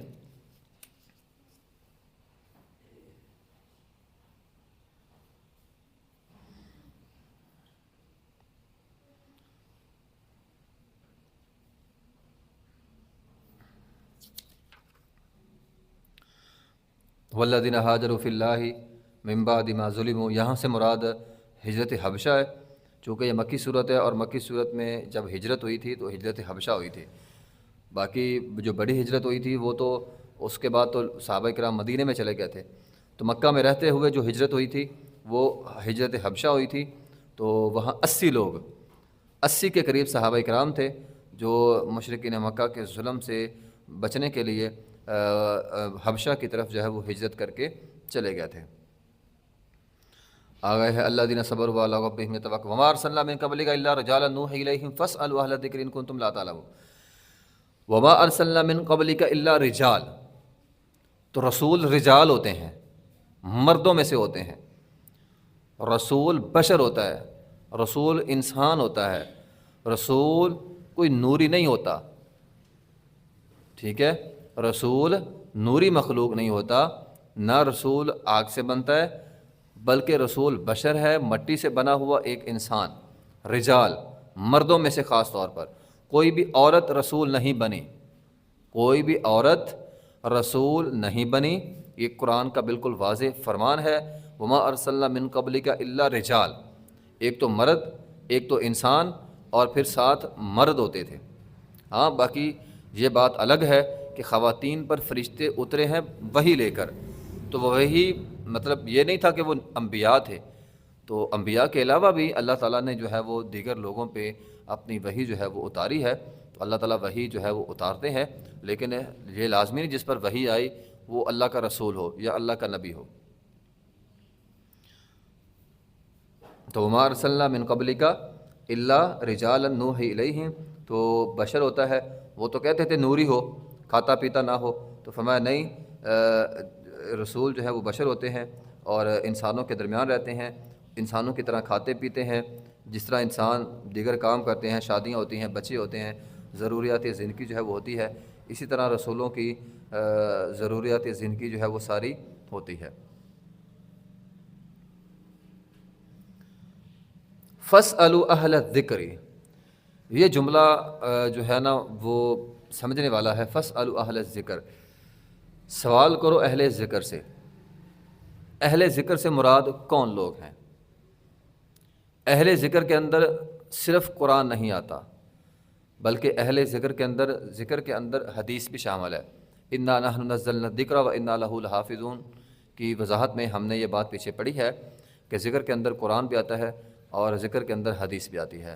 تو آپ نے کوئی مسئلہ پوچھنا ہو تو اس آدمی سے پوچھنا ہے جو قرآن اور حدیث کا ماہر ہو، جو مسئلہ تمہیں قرآن اور حدیث سے بتائے، وہ اس آدمی سے جا کر مسئلہ پوچھو، ٹھیک ہے۔ وَإِن تَنَازَعْتُمْ فِي شَيْءٍ فَرُدُّوهُ إِلَى اللَّهِ وَالرَّسُولِ، قرآن کے دوسرے مقام پہ آیا ہے، آپ نے کسی عالم سے یا کسی سے بھی مسئلہ پوچھا ہے لیکن اختلاف ہو گیا علماء کرام کے اندر، بات سمجھ نہیں آ رہی، تو قرآن یہ کہتا ہے فَإِن تَنَازَعْتُمْ فِي شَيْءٍ فَرُدُّوهُ إِلَى اللَّهِ وَالرَّسُولِ، اہل ذکر سے مسئلہ پوچھ سکتے ہیں، لیکن اگر اختلاف ہو جائے تو فوراً اللہ اور اس کے رسول کی طرف آ جاؤ۔ گویا یہ آیت واضح دلیل ہے تقلید شخصی کی۔ یہ جو ہم جملہ بولتے ہیں تقلید شخصی، وہ کیا ہوتی ہے؟ کسی فرد واحد کی تقلید کرنا، جو اس نے کہہ دیا ہے بس وہی ٹھیک ہے، جو اس نے بتا دیا بس وہ ٹھیک ہے، جو اس نے نہیں بتایا یا نہیں کہا وہ نہیں ٹھیک۔ تو کسی ایک آدمی کو جو ہے نا وہ کل نہیں سمجھ لینا چاہیے، عقل کل۔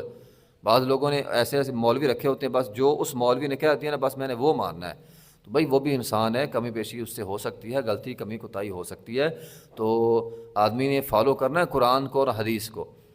ایک آدمی نے ایک بات کہی تھی، وہ صاحب علم تھا، اچھا علم تھا، اب ایک بات کہی، اس کی وہ بات ٹھیک نہیں تھی، وہ تو فوت ہو گیا، اب بندہ کہ نہیں چونکہ وہ فلاں عالم نے بات کہی تھی تو بس میں نے یہی ماننی ہے، تو غلط ہے۔ اگر اس کی بات کے مقابلے میں قرآن آ جائے یا نبی پاک علیہ السلام کے فرمان آ جائے تو علماء کی باتیں آپ کی فرمان اور قرآن کے مقابلے میں کوئی حیثیت نہیں رکھتی۔ تو اس دنیا میں ہم مسلمان ہیں، ہمارے لیے حجت قرآن اور حدیث ہے، تو قرآن کو ہم وہ سمجھتے ہیں جو صحابہ کرام نے قرآن سے سمجھا ہے، ہم قرآن کی تفسیر بھی اپنی طرف سے نہیں کرتے، ہم قرآن کے وہ تفاسیر یا قرآن کا وہ مفہوم لیتے ہیں جو صحابہ کرام رضوان اللہ مجمعین نے لیا ہے۔ تو اہل ذکر سے مراد وہ آدمی جس کے پاس قرآن ہو اور جس کے پاس جو ہے وہ حدیث ہو۔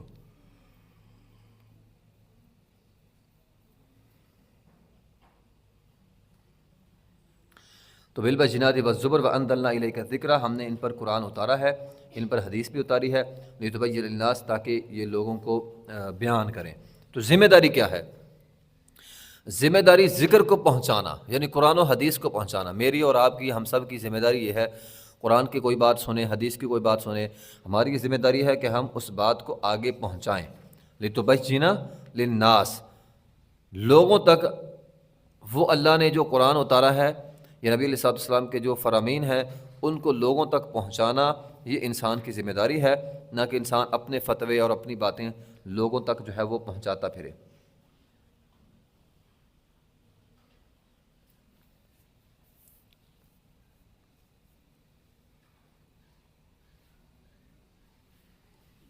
آگے آیت نمبر 48 میں اللہ تعالیٰ فرماتے ہیں اولم یروا الی ما خلق اللہ من شیء یتفیأ ظلالہ عن الیمین والشمائل سجدا للہ وہم داخرون۔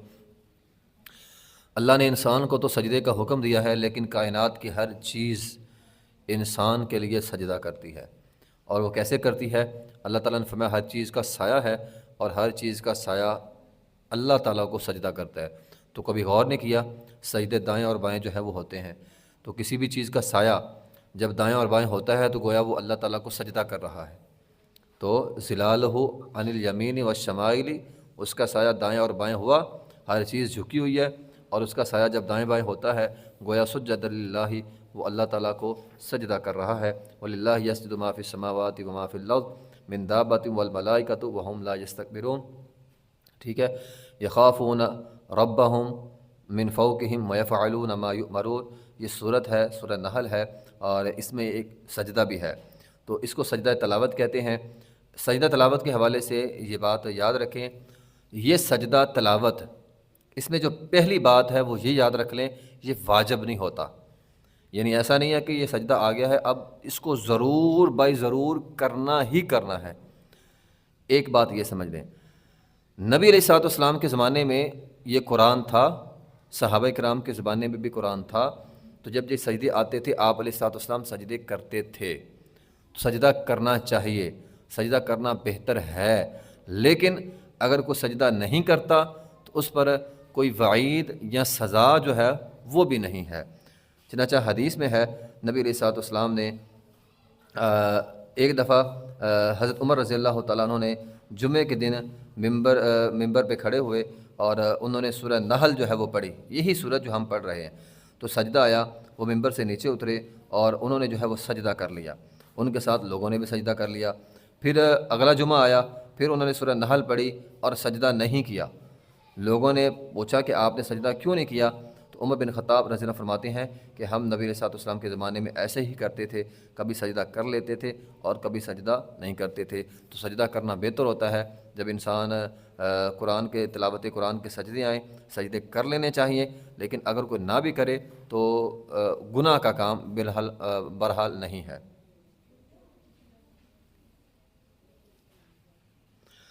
وقال اللہ لا تتخذوا الہین اثنین، اللہ تعالیٰ فرماتے ہیں تم نے دو الہ بنا لیے۔ تو یہاں سے اللہ تعالیٰ بات کر رہے ہیں مجوسیوں کی۔ مجوسی یعنی ایران کے لوگ، نبوی زمانے میں ایران مجوسیوں کا علاقہ تھا۔ آج اگرچہ ایران ایک اسلامی ملک ہے، لیکن وہاں بھی اب بھی مجوسی موجود ہیں۔ جس طرح ہمارا ملک یہ بر صغیر ہے نا، ہم مسلمان تو ہو گئے ہیں لیکن ہمارے اندر شرک موجود ہے، اور شرک ہے مطلب جس طرح ہندوؤں کے اندر تھا نا، بت بنا لینے یا قبروں کے پاس جا کر جھکنا، تو اسی قسم کا شرک ہمارے اندر موجود ہے۔ لیکن ایران کے اندر جو شرک موجود ہے وہ آگ کے سامنے جا کر جھکنا ہے، چونکہ وہاں کے جو پہلے لوگ تھے وہ مجوسی تھے۔ مجوسیوں کا عقیدہ ہے، ان کا عقیدہ یہ ہے کہ ان کے ہاں دو خدا ہوتے ہیں، ایک خیر کا خدا اور ایک شر کا خدا۔ خیر کا جو خدا ہوتا تھا اس کو وہ کہتے تھے یزدان، اس کا نام رکھا ہوتا تھا یزدان، اور جو شر کا خدا ہوتا تھا اسے وہ اہرمن کہتے تھے۔ ٹھیک ہے، تو وہ کہتے تھے اہرمن اس کا نام ہے، یہ شر کا جو ہے وہ خدا ہے۔ یا اسی طرح وہ کہتے تھے ایک دن کا خدا ہے، نور کا، روشنی کا، اور ایک تاریکی کا یعنی رات کا خدا ہے۔ تو تو انہوں نے اس طرح دو جو ہے وہ خدا بنائے ہوتے تھے. وہ کہتے تھے ایک خیر بھیجتا ہے، ایک شر بھیجتا ہے، ایک مصیبت بھیجتا ہے، ایک خیر بھیجتا ہے. تو اس قسم کا عقیدہ جو ہے وہ انہوں نے گھڑا ہوا تھا. تو اللہ تعالیٰ نے اس کا جواب یہ دیا، وقال اللہ لا تتخذوا الہین اثنین، یہ نہ کہو کہ دو الہ ہے، انما هو الہ واحد، اللہ تو ایک ہے. حقیقت میں اللہ ایک ہے، اور اللہ نے ہی خیر کو پیدا کیا ہے. شر کا خالق بھی اللہ ہے، اور خیر کا خالق جو ہے وہ بھی اللہ ہے. وَلَهُ مَا فِي السَّمَاوَاتِ وَالْأَرْضِ وَلَهُ الدِّينُ وَاسِبًا، اس کائنات میں جو کچھ بھی ہے سارے کا سارا، اس کائنات میں زمین میں جو کچھ ہے سارے کا سارا اللہ کا ہے.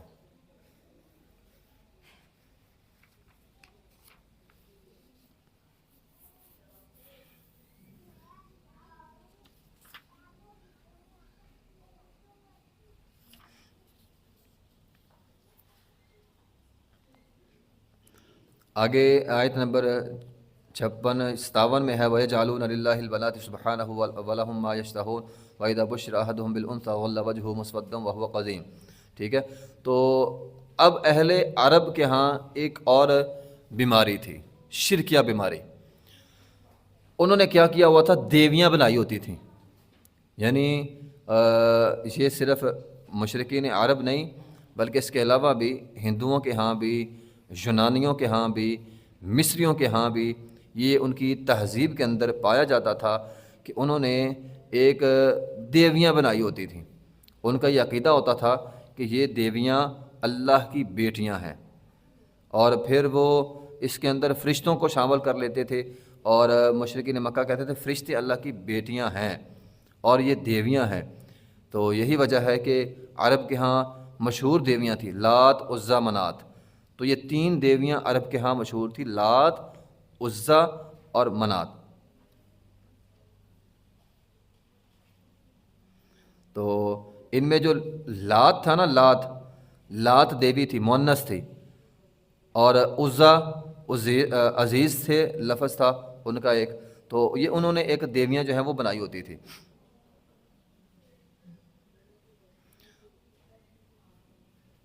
عزیٰ خاص طور پہ قریش کی دیوی ہوتی تھی. تو جب احد کے میدان میں مسلمانوں کو جو ہے وہ تھوڑا سا ہوا، تو اس وقت ابو سفیان نے یہی کہا تھا، لنا عزیٰ، ہمارے پاس عزیٰ ہے، ہمارے پاس لات ہے، لات بت ہے، دیوی ہے، تمہارے پاس جو ہے وہ یہ دیویاں نہیں ہیں. تو انہوں نے لات عزیٰ دیوی کا نعرہ لگایا تھا، لنا عزیٰ، ہمارے پاس عزیٰ ہے، ولا عزیٰ لکم، تمہارے پاس جو ہے وہ عزیٰ نہیں ہے.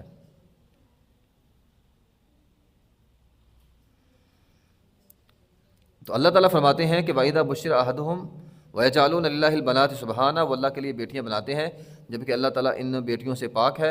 وَإِذَا بُشِّرَ أَحَدُهُمْ بِالْأُنثَىٰ ظَلَّ وَجْهُهُ مُسْوَدًّا وَهُوَ قَذِيمٌ، جبکہ حقیقت یہ ہے کہ اگر ان کو بیٹی پیدا ہو جائے تو یہ آر محسوس کرتے ہیں. ظَلَّ وَجْهُهُ، اپنے چہروں کو چھپاتے ہیں.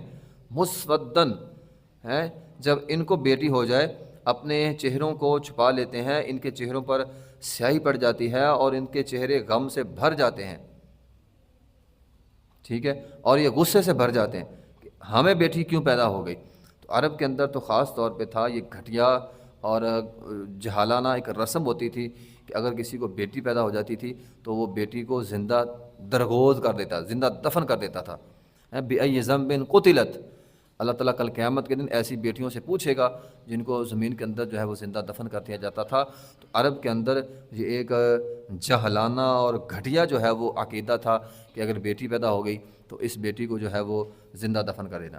یتوارا من القوم من سوء، اب یا تو وہ اپنی قوم سے چھپاتا تھا اپنی بچی کو،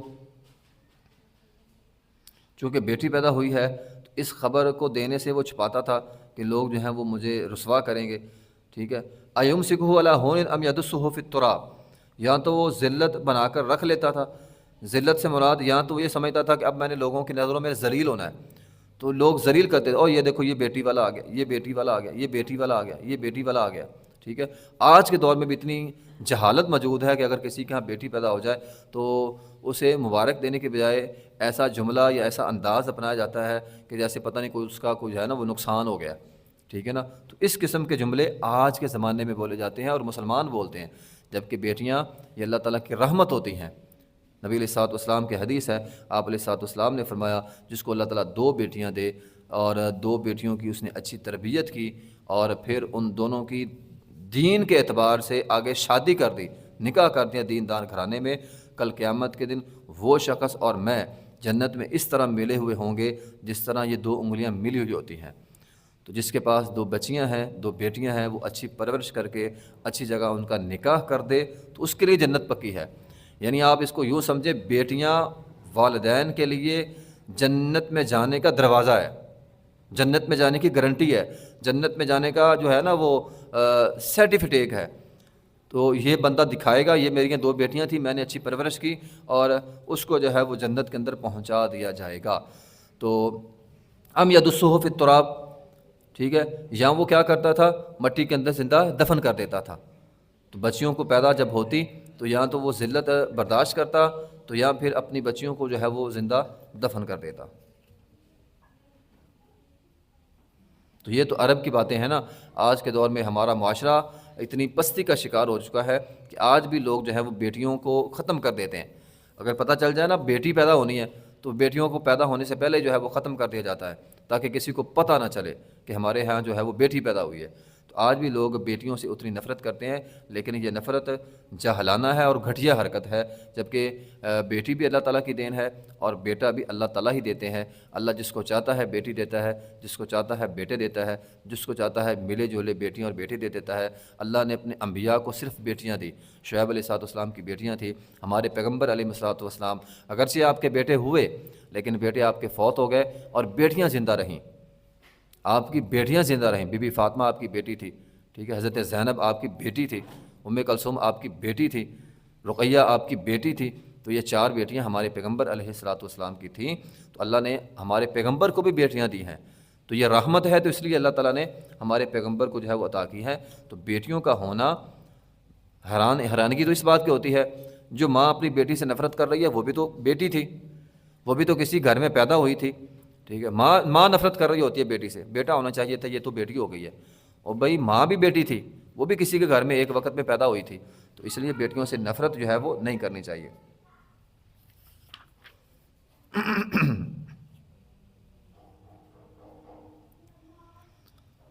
آگے آیت نمبر جو ہے وہ 66 میں اللہ تعالیٰ نے اپنی قدرت کا ایک اور کرشمہ جو ہے وہ بیان کیا ہے۔ وَإِنَّ لَكُمْ فِي الْأَنْعَامِ لَعِبْرَةً، اللہ نے شروع میں کہہ دیا تمہارے لیے ان چپاہوں میں ایک عبرت ہے۔ وہ کیا ہے جی؟ نُسْقِيكُم مِّمَّا فِي بُطُونِهِ مِن بَيْنِ فَرْثٍ وَدَمٍ لَبَنٍ خَالِصًا سَائِغًا لِّلشَّارِبِينَ۔ ایک جانور ہے، جانور ہے، وہ کھیت یعنی کھیت میں جاتا ہے اور اپنا چارہ جو ہے وہ کھاتا ہے۔ ایک چارہ کھانے والا جانور، اس کا کام یہ ہے کہ چارہ کھائے اور لید کرے، ٹھیک ہے، گوبر کرے، بس اس کا یہ کام ہے۔ اب اللہ تعالیٰ فرماتے ہیں جانور چارہ کھاتا ہے، اس چارے سے ہم 2 چیزیں بناتے ہیں، ایک اس کا خون اور ایک اس کی لید، فرس لید کو کہتے ہیں، یعنی جو پیٹ کے اندر جانور نے چارہ کھایا، انسان بھی ہے، انسان بھی اس بات کے اندر شامل ہے، انسان بھی جو ہے وہ کھاتا ہے تو غذا یا تو خون بنتی ہے یا وہ جو ہے وہ پخانہ بن کر باہر آ جاتی ہے۔ تو وہ جو لید ہوتی ہے، تو فرمایا ایک طرف لید ہوتی ہے، فرس لید کو کہتے ہیں جو پیٹ کے اندر ہوتی ہے، ودمن اور خون جو چارے کی وجہ سے خون بنا ہے۔ اب خون بھی کوئی اچھی چیز نہیں ہے، لید تو بہت ہی اچھی چیز، بالکل ہی اچھی چیز نہیں ہے۔ تو ایک ایسی چیزیں جو ناپسند چیزیں ہیں اور جن سے انسان کو جو ہے وہ بدبو آتی ہے، نفرت ہوتی ہے، تو اللہ تعالیٰ فرماتے ہیں ان چیزوں کے درمیان سے من بین فرس ودم لبنن، فرس لید اور خون کے درمیان سے ہم نے کیا کیا؟ لبنن خالصاً، خالص دودھ بنا دیا۔ تو یہ اللہ تعالیٰ کی قدرت کی ایک بہت بڑی نشانی ہے، ٹھیک ہے۔ تو اللہ تعالیٰ نے جانور کی لید، ٹھیک ہے، اور انسان پر بھی یہ لاگو ہوتا ہے، مؤنث پر بھی لاگو ہوتا ہے۔ تو ہم اناج کھاتے ہیں، اب دیکھیں نا، ایک نر ہوتا ہے ایک مادہ ہوتا ہے، انسان کا ہو یا جانوروں کا ہو۔ اب نر بھی وہی چیزیں کھاتے ہیں، مادہ بھی وہی چیزیں کھاتی ہے، ٹھیک ہے۔ نر کھاتا ہے یعنی مرد کھاتا ہے تو خون بنتا ہے اور باقی فضلہ جو ہے وہ نکل جاتا ہے، تو عورت بھی وہی چیزیں کھاتی ہے۔ خون بنتا ہے، فضلہ نکل جاتا ہے، لیکن اللہ تعالیٰ نے خواتین میں یا مادہ میں، جانوروں کی مادہ کے اندر تیسری چیز بنا دی، دودھ۔ تو یہ کیسے، کہاں سے آیا؟ انسان سوچ نہیں سکتا کہ میں ایک چیز کھا رہا ہوں، جو ہے وہ کھا کچھ رہا ہے۔ انسان تو طرح طرح کے کھانے کھاتا ہے، جانور جو ہے وہ چارہ کھاتے ہیں، کھاتے وہ چارہ ہے اور دودھ نکل رہا ہے، ٹھیک ہے۔ تو یہ اللہ تعالیٰ کی جو ہے نا وہ خاص نعمت۔ اور پھر دودھ کے فائدے کتنے، نہ صرف دودھ مطلب اب گائے کا دودھ ہے تو نہ صرف گائے کا دودھ جانور پیتے ہیں، ان کے بچے پیتے ہیں، بلکہ انسان پیتے ہیں۔ اور پھر کتنی چیزیں دودھ سے بنتی ہیں، آج تو بے شمار چیزیں جو ہیں وہ دودھ سے بنتی ہیں، اور کبھی انسان نے یہ نہیں سوچا یہ دودھ آتا کہاں سے ہے۔ جانور چارہ کھاتا ہے یار، کھاتا وہ سبزہ ہے، اور اللہ تعالیٰ کتنا عمدہ، لذیذ، سفید، میٹھا اور خوشبودار، ذائقے دار دودھ جو ہے وہ اس جانور سے نکال رہا ہے۔ تو یہ اللہ تعالیٰ کی نشانیاں ہیں، انسان کو غور کرنا چاہیے، اور غور کر کے اللہ تعالیٰ کی نعمتوں کا احساس کر کے اللہ تعالیٰ کا بندے کو شکر ادا کرنا چاہیے۔ اب یہ بھی تو ہو سکتا تھا دودھ آتا ہی نہ، تو اللہ تعالیٰ نے دودھ جیسی عظیم نعمت جو ہے وہ ہمیں جانوروں کے ذریعے جو ہے وہ عطا کی ہے۔ آگے وَأَوْحَيْنَا رَبُّكَ إِلَى النَّحْلِ، اللہ تعالیٰ نے ایک اور چیز، بڑی اہم چیز، ایک اہم جو ہے وہ جانور کی طرف رہنمائی کی ہے، اور وہ بھی اللہ تعالیٰ کی قدرت کی بہت بڑی جو ہے وہ نشانی ہے۔ وہ کیا ہے؟ وَأَوْحَيْنَا رَبُّكَ إِلَى النَّحْلِ، نحل کسے کہتے ہیں؟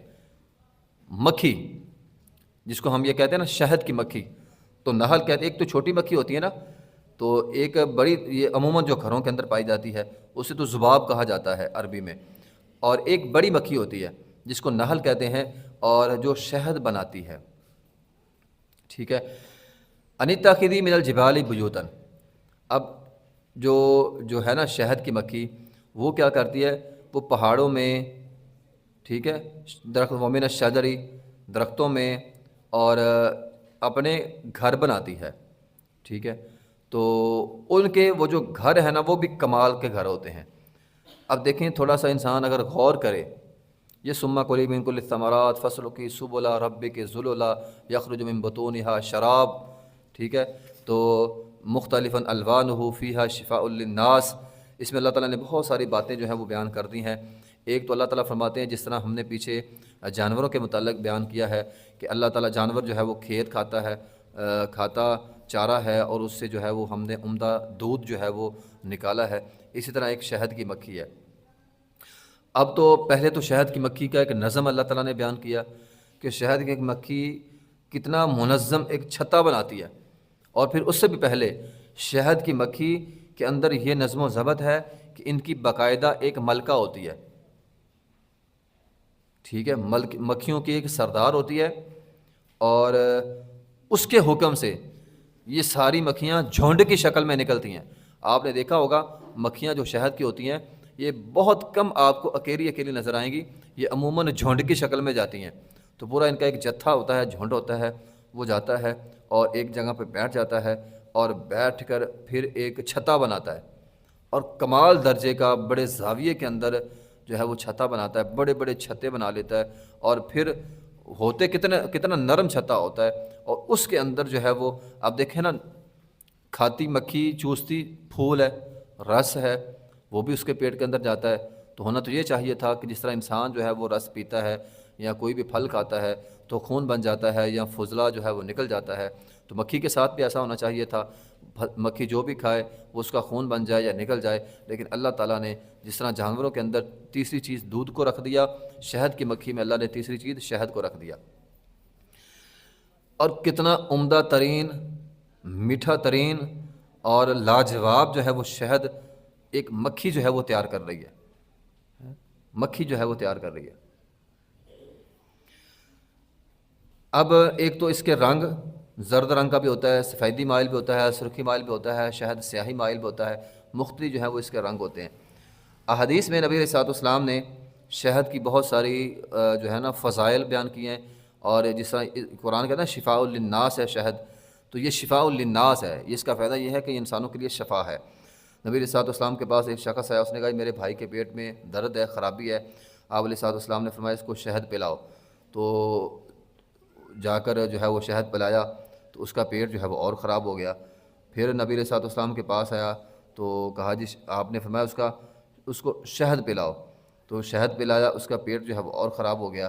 اب اس نے سوچا یا نبی علیہ السلام تو کہہ رہے ہیں شہد پلاؤ، اس نے پھر پلانا شروع کر دیا، تو اس کا پیٹ اور خراب ہو گیا، پھر شہد پلایا، تو جب شہد دوبارہ پھر پلایا تو اصل میں وہ بیمار تھا، اس کا پیٹ خراب تھا، تو پیٹ جو ہے وہ پخانہ جو ہے وہ نکل گیا، پیٹ جو ہے اس کا ٹھیک ہو گیا، تو بعد میں اس کا پیٹ جو ہے وہ بالکل ٹھیک ہو گیا، درد جو ہے وہ بالکل ختم ہو گئی، وہ تندرست ہو گیا۔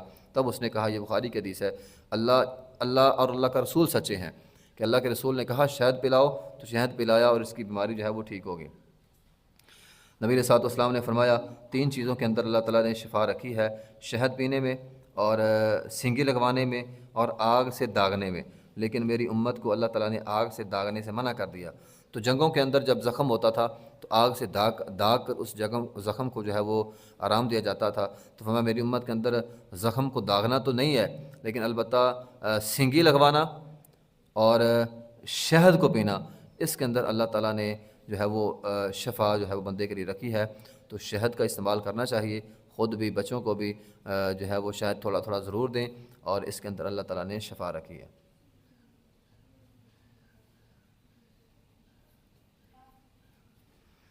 واللہ خلقکم ثم یتوفاکم، اللہ ہے جس نے تمہیں پیدا کیا، تمہیں فوت کرتا ہے۔ ومنکم من یرد الی ارذل العمر، اور کچھ کو اللہ تعالیٰ ارذل العمر کی طرف لوٹا دیتا ہے۔ نبی علیہ السلام نے ارذل العمر سے پناہ مانگی ہے، نبی علیہ السلام نے ارذل العمر سے پناہ مانگی ہے۔ ارذل العمر کیا ہوتا ہے؟ ذلیل عمر، ایسی عمر جس میں انسان دوسروں کا محتاج ہو جائے۔ تو بہت زیادہ عمر کا ہو جانا اور پھر صحت بھی نہیں ہوتی، انسان دوسروں کا محتاج ہے، کھانے میں، پینے میں، اٹھنے میں، واش روم کرنے میں، تو ہر چیز کا، ہر پل کا انسان دوسروں کا محتاج ہوتا ہے۔ تو ایسی عمر سے نبی علیہ السلام نے پناہ مانگی ہے، انسان چلتا پھرتا اللہ کے پاس چلا جائے، دوسروں کا محتاج نہ بنے۔ تو نبی علیہ السلام نے یہ دعا کی ہے کہ اے اللہ مجھے ارذل العمر سے محفوظ رکھ۔ تو یہ دعا کرنی چاہیے، انسان صحت والی لمبی زندگی دے، صرف لمبی زندگی نہ مانگا کریں، صحت والی لمبی زندگی، ایسی زندگی جس میں انسان جو ہے وہ دوسروں کا محتاج نہ ہو۔ اب آگے آیت نمبر 77 کے اندر اللہ تعالیٰ فرماتے ہیں وَلِلَّهِ غَيْبُ السَّمَاوَاتِ وَالْأَرْضِ وَمَا أَمْرُ السَّاعَةِ إِلَّا كَلَمْحِ الْبَصَرِ أَوْ هُوَ أَقْرَبُ۔ اللہ تعالیٰ نے فرمایا تم بات شروع ہوئی تھی نا مشرکین مکہ سے، اللہ کا عذاب کیوں نہیں آتا؟ فرمایا جس عذاب کو تم مانگ رہے ہو وہ غیب کی خبریں تو اللہ کے پاس ہیں، تو وہ عذاب کل قیامت کا دن بھی ہو سکتا ہے، اور کل قیامت کے دن یہ نہیں ہے کہ مہینے لگ جائیں گے، یا فلاں سال، فلاں مہینے کی فلاں تاریخ کو، فلاں دن کو، فلاں لمحے جو ہے وہ قیامت آئے گی۔ نہیں، اللہ نے کچھ نہیں بتایا، قیامت کا علم غیب ہے، اور یہ غیب اللہ نے کسی کو نہیں دیا، البتہ نشانیاں قیامت کے اللہ تعالیٰ نے بتا دی ہیں۔ تو قیامت اچانک آئے گی، الا قلمح البصر، بالکل اچانک آئے گی، اتنی اچانک آئے گی کہ حدیث کے اندر ہے، بخاری کی حدیث ہے، نبی علیہ السلام نے فرمایا 2 لوگ آپس کے اندر کپڑا بیچ رہے ہیں یا خرید رہے ہیں، تو ہم بازار میں جب جاتے ہیں کپڑا خریدنے کے لیے، دکاندار ہمارے سامنے کپڑا پھیلاتا ہے، فرمایا دکاندار کپڑا پھیلا رہا ہوگا، لینے والا لے رہا ہوگا، قیامت آ جائے گی، یعنی کسی کے تصور میں بھی نہیں ہوگا۔ ہم بھی جاتے ہیں نا بازاروں میں، کبھی ہم نے سوچا کہ دکاندار نے میرے سامنے کپڑا پھیلایا اور ابھی قیامت آ جائے گی؟ ہم تو سوچتے بھی نہیں ہیں، ذہنوں میں سوچ تک، خیال تک نہیں آتا۔ تو فرمایا اسی طرح قیامت آ جائے گی، کسی کے سوچ میں، کسی کے وہم میں، کسی کے وہم و گمان میں بھی نہیں ہوگا۔ کپڑا اب جو لینے گیا ہے، ظاہری بات اسے کیا پتا ابھی قیامت آئے گی، میں نہ لینے جاؤں، تو اسے نہیں پتا، کسی کو اندازہ تک نہیں ہوگا، لینے والا اپنا لینے جا رہا ہے، بیچنے والا بھیج رہا ہے، قیامت آ گئی۔ اسے فرمایا ایک بندہ اونٹنی کا دودھ دھوتا ہے، وہ دودھ دھو رہا ہے، دودھ دھوتے کے ساتھ ہی دوران ہی جو ہے وہ قیامت آ جائے گی۔ تو قیامت اتنی اچانک جو ہے وہ آئے گی۔ ایک بندہ کھانے کا نوالا اٹھاتا ہے، توڑتا ہے، منہ میں ڈالنے لگتا ہے، ابھی منہ میں ڈال نہیں پاتا کہ جو ہے وہ قیامت آ جائے گی۔ تو یہ حدیث کے الفاظ ہیں۔ تو قیامت جو ہے وہ اتنی اچانک اور جلدی آئے گی۔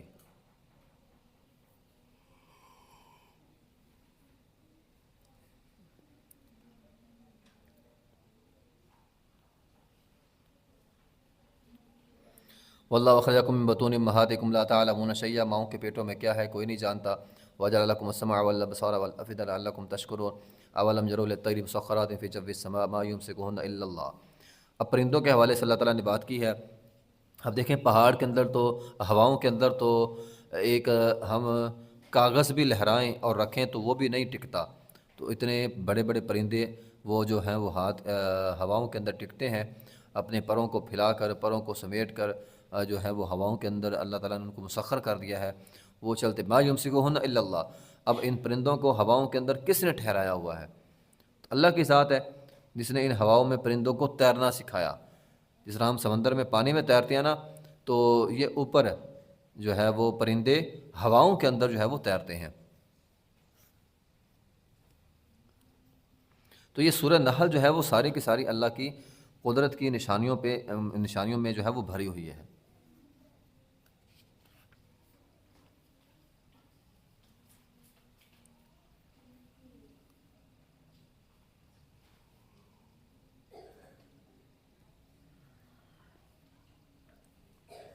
آگے آیت نمبر 90 کے اندر اللہ تعالیٰ فرماتے ہیں ان اللہ یأمر بالعدل والإحسان وإیتاء ذی القربی وینہی عن الفحشاء والمنکر والبغی یعظکم لعلکم تذکرون۔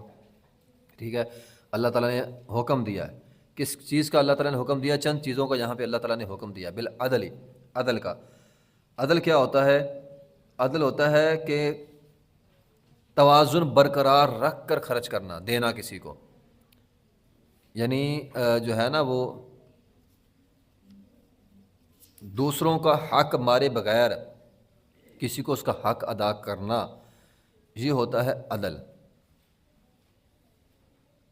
ہر چیز میں برابری کا ہونا، یہ برابری کے معنوں میں بھی استعمال ہوتا ہے عدل کا لفظ۔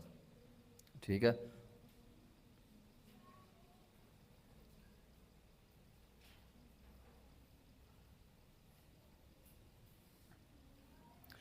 ایک لفظ ہوتا ہے انصاف اور ایک ہوتا ہے عدل۔ ویسے تو یہ دونوں لفظ ایک دوسرے کے معنی میں استعمال ہو جاتے ہیں، انصاف کی جگہ پہ عدل آ جاتا ہے، عدل کی جگہ پہ انصاف آ جاتا ہے، لیکن اگر یہ دونوں لفظ مقابلے میں آ جائیں تب ان کے اندر جو ہے وہ فرق ہوتا ہے، عدل میں اور انصاف میں۔ انصاف یہ ہوتا ہے کہ برابری کرنا، برابری میں تقسیم کر دینا۔ مثال کے طور پر ایک چیز ہے، دو لوگ ہیں، خواہ چھوٹا ہے خواہ بڑا ہے، جیسا تیسا بھی ہے، سب کے اندر برابر کے اندر چیز بانٹ دی جائے، یعنی آدھی اس کو دے دی آدھی اس کو دے دی، یہ ہوتا ہے انصاف۔ ایک ہوتا ہے عدل۔ عدل کے اندر مزید وضاحت ہوتی ہے کہ جس کا حق جتنا بنتا ہے اتنا دیا جائے۔ اب میں مثال دیتا ہوں سمجھانے کے لیے۔ اب کسی کے دو بچے ہیں، ایک بچے کی عمر 20 سال ہے اور ایک بچے کی عمر 7-8 سال ہے۔ اب 20 سال والے بچے کو باپ موٹر سائیکل لے کر دیتا ہے۔ اب انصاف کا تقاضا یہ ہے کہ وہ 6-7 سال کے بچے کو بھی موٹر سائیکل لے کر دے، برابری کرے، لیکن عدل یہ کہتا ہے کہ نہیں، چونکہ یہ بڑا ہے اس کے لیے موٹر سائیکل بہتر ہے، اسے موٹر سائیکل لے کر دے دی جائے، وہ چھوٹا ہے اس کے لیے سائیکل بہتر ہے، اس کو سائیکل لے کر دی جائے۔ تو یہ ہوتا ہے عدل کرنا۔ اب ایک بچہ چھوٹے اسکول میں پڑھتا ہے، ایک بچہ جو ہے وہ یونیورسٹی میں پڑھتا ہے، ظاہر سی بات ہے یونیورسٹی والے کے اخراجات زیادہ ہوں گے اور عام چھوٹی کلاس میں چھوٹا بچہ پڑھتا ہے اس کے اخراجات جو ہے وہ کم ہوں گے۔ اب یہ نہیں ہے کہ یونیورسٹی والے کی لاکھوں فیس ہے تو اب چھوٹے کو بھی لاکھوں ہی دیا جائے۔ اب بڑا بچہ آپ کا خرچہ مانگتا ہے، ظاہری بات ہے وہ بڑا ہے، اسے زیادہ ضرورت ہے تو اس کا خرچہ زیادہ ہوگا۔ ایک چھوٹا بچہ ہے 3-4 سال کا، اس کا خرچہ جو ہے وہ کم ہوگا۔ تو یہ ساری چیزیں عدل کے اندر آتی ہیں کہ جس کی جتنی ضرورت ہے اس کی وہ ضرورت جو ہے وہ پوری کر دیں، تو یہ آپ نے جو ہے وہ عدل کیا ہے۔ ایک عدل ہے اور اسے ان اللہ یأمر بالعدل والاحسان۔ دوسرا احسان ہے۔ احسان کیا ہوتا ہے؟ عدل تو یہ ہوتا ہے نا کہ آپ نے جس کا جو بنتا تھا دے دیا، اور انصاف یہ ہوتا ہے کہ آپ نے برابری کر دی۔ اب احسان ہوتا ہے کہ زیادہ دینا۔ اب آپ کوئی چیز بیچ رہے ہیں، کسی نے 1 کلو چیز مانگی ہے، ایک تو یہ ہے کہ آپ پورا کا پورا 100 گرام اس کو دے دیں، یہ انصاف کے اندر آ جائے گا اور یہ عدل کے اندر آ جائے گا۔ لیکن ایک ہے کہ آپ اس کو 1010 گرام یا 20 گرام 10-20 گرام اسے زیادہ دیں، تو یہ آتا ہے احسان میں۔ تو دوسرے کو تھوڑا سا اپنی طرف سے زیادہ دے دینا، یہ احسان کے زمرے میں جو ہے وہ آتا ہے۔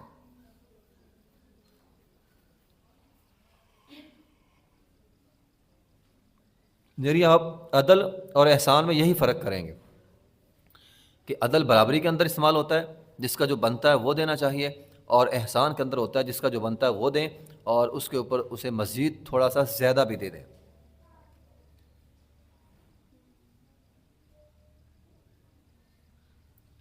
اور اس کے آگے کیا ہے، وذی القربیٰ، قریبی رشتہ داروں کو دینا.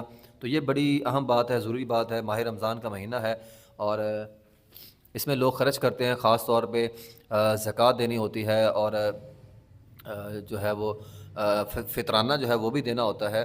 تو قرآن نے جو اصول بیان کیا، انسان کو کوشش یہ کرنی چاہیے وذی القربیٰ، اپنے قریبی رشتہ داروں سے اس کا آغاز جو ہے وہ کرے.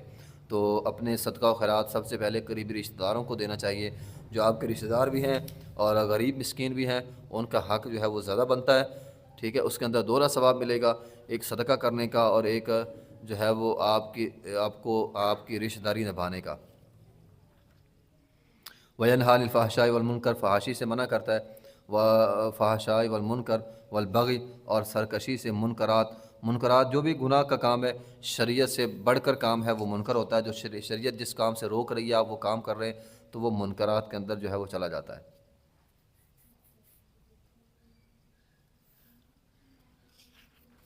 آگے جو ہے وہ معاہدوں کو توڑنے کی بات ہے. جو بندہ وعدہ توڑتا ہے، وعدوں کو توڑنا نبی علیہ الصلوۃ والسلام نے فرمایا انسان کے لیے جہنم کا سبب بن جائے گا. آگے ایک بات ہے آیت نمبر 106 میں، یہ بھی بات تھوڑی سی سمجھنے والی بات ہے. ایک ہوتا ہے من کفر باللہ من بعد ایمانہ الا من اکرہ وقلبہ مطمئن بالایمان ولکن من شرح بالکفر صدرا فعلیہ غضب من اللہ ولہم عذاب عظیم. اچھا، ایک بات ہوتی ہے کہ بندہ جو ہے وہ کلمہ کفر کہتا ہے. اب اس کی آگے دو حالتیں ہوتی ہیں. ایک ہوتا ہے کہ آپ نے کلمہ کفر کہہ دیا لیکن وہ مجبوری کی حالت میں کیا، آپ کے سر پر جو ہے وہ تلوار رکھی ہوئی تھی. تو پہلی بات تو یہ ہے کہ ایمان کا تقاضا یہ ہے کہ بندہ کلمہ کفر نہ کہے. گردن اترتی ہے تو اتر جائے، لیکن جو ہے نا وہ زبان سے کلمہ کفر ادا نہ کرے. لیکن اگر بعض اوقات مجبوری بن جائے، بہت زیادہ مجبوری بن جائے، تو آدمی کلمہ کفر کہہ سکتا ہے، البتہ اس کا دل کے اندر جو ہے وہ ایمان ہو. ایک صحابی نبی صلی اللہ علیہ وسلم کے پاس آیا تو اس پر جب بہت زیادہ ظلم ہوا تو اس نے کلمہ کفر کہہ دیا. عمار بن یاسر ان کا نام تھا. نبی علیہ الصلوۃ والسلام نے بعد میں لوگوں نے کہا یہ تو عمار مرتد ہو گیا، اس نے کلمہ کفر کہہ دیا ہے. نبی علیہ الصلوۃ والسلام نے اس کو بلایا تو آپ نے فرمایا ہاں بھی تو نے کلمہ کفر کہا ہے. اس نے کہا جی میرا دل ایمان پر تھا، میں نے زیادتی ظلم بہت زیادہ ہو رہا تھا، مجھ سے برداشت نہیں ہوا تو میں نے زبان سے کلمہ کفر کہا، لیکن میرے دل کے اندر جو ہے وہ ایمان ہے. تو نبی علیہ الصلوۃ والسلام نے فرمایا تھا عمار بن یاسر مومن ہے. تو اتنی اگر مجبوری ہو تو اگر تو آدمی اپنی کلمہ کفر نہ کہے اور شہید ہو جائے تو بڑی عظیم جو ہے وہ شہادت ہے. لیکن اگر کلمہ کفر کہہ کے اپنی جان بچا سکتا ہے لیکن دل کے اندر ایمان ہے تو اس کی گنجائش جو ہے وہ موجود ہے.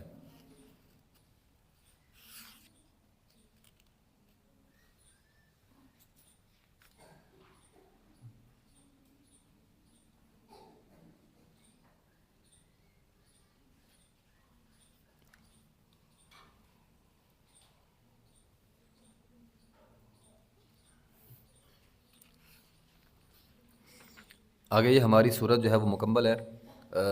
تھوڑے سے وقفے کے بعد جو ہے وہ انشاءاللہ ہم آگے سورہ جو ہے نا بنی اسرائیل اس کا جو ہے وہ آغاز کریں گے. وآخر دعوانا الحمدللہ رب العالمین. اعوذ باللہ من الشیطان الرجیم، بسم اللہ الرحمن الرحیم. سورت ہے یہ بنی اسرائیل. اعوذ باللہ من الشیطان الرجیم، بسم اللہ الرحمن الرحیم. سبحان الذی اسریٰ بعبدہ لیلا من المسجد الحرام الی المسجد الاقصی.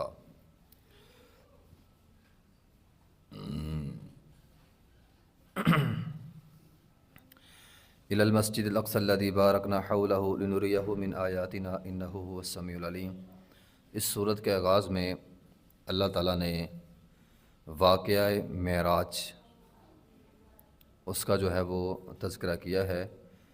یہ صورت بھی مکی صورت ہے اور نبی علیہ الصلوۃ والسلام کو معراج مکی دور کے آخری ادوار کے اندر جو ہے وہ معراج ہوئی تھی. تو اللہ تعالیٰ فرماتے ہیں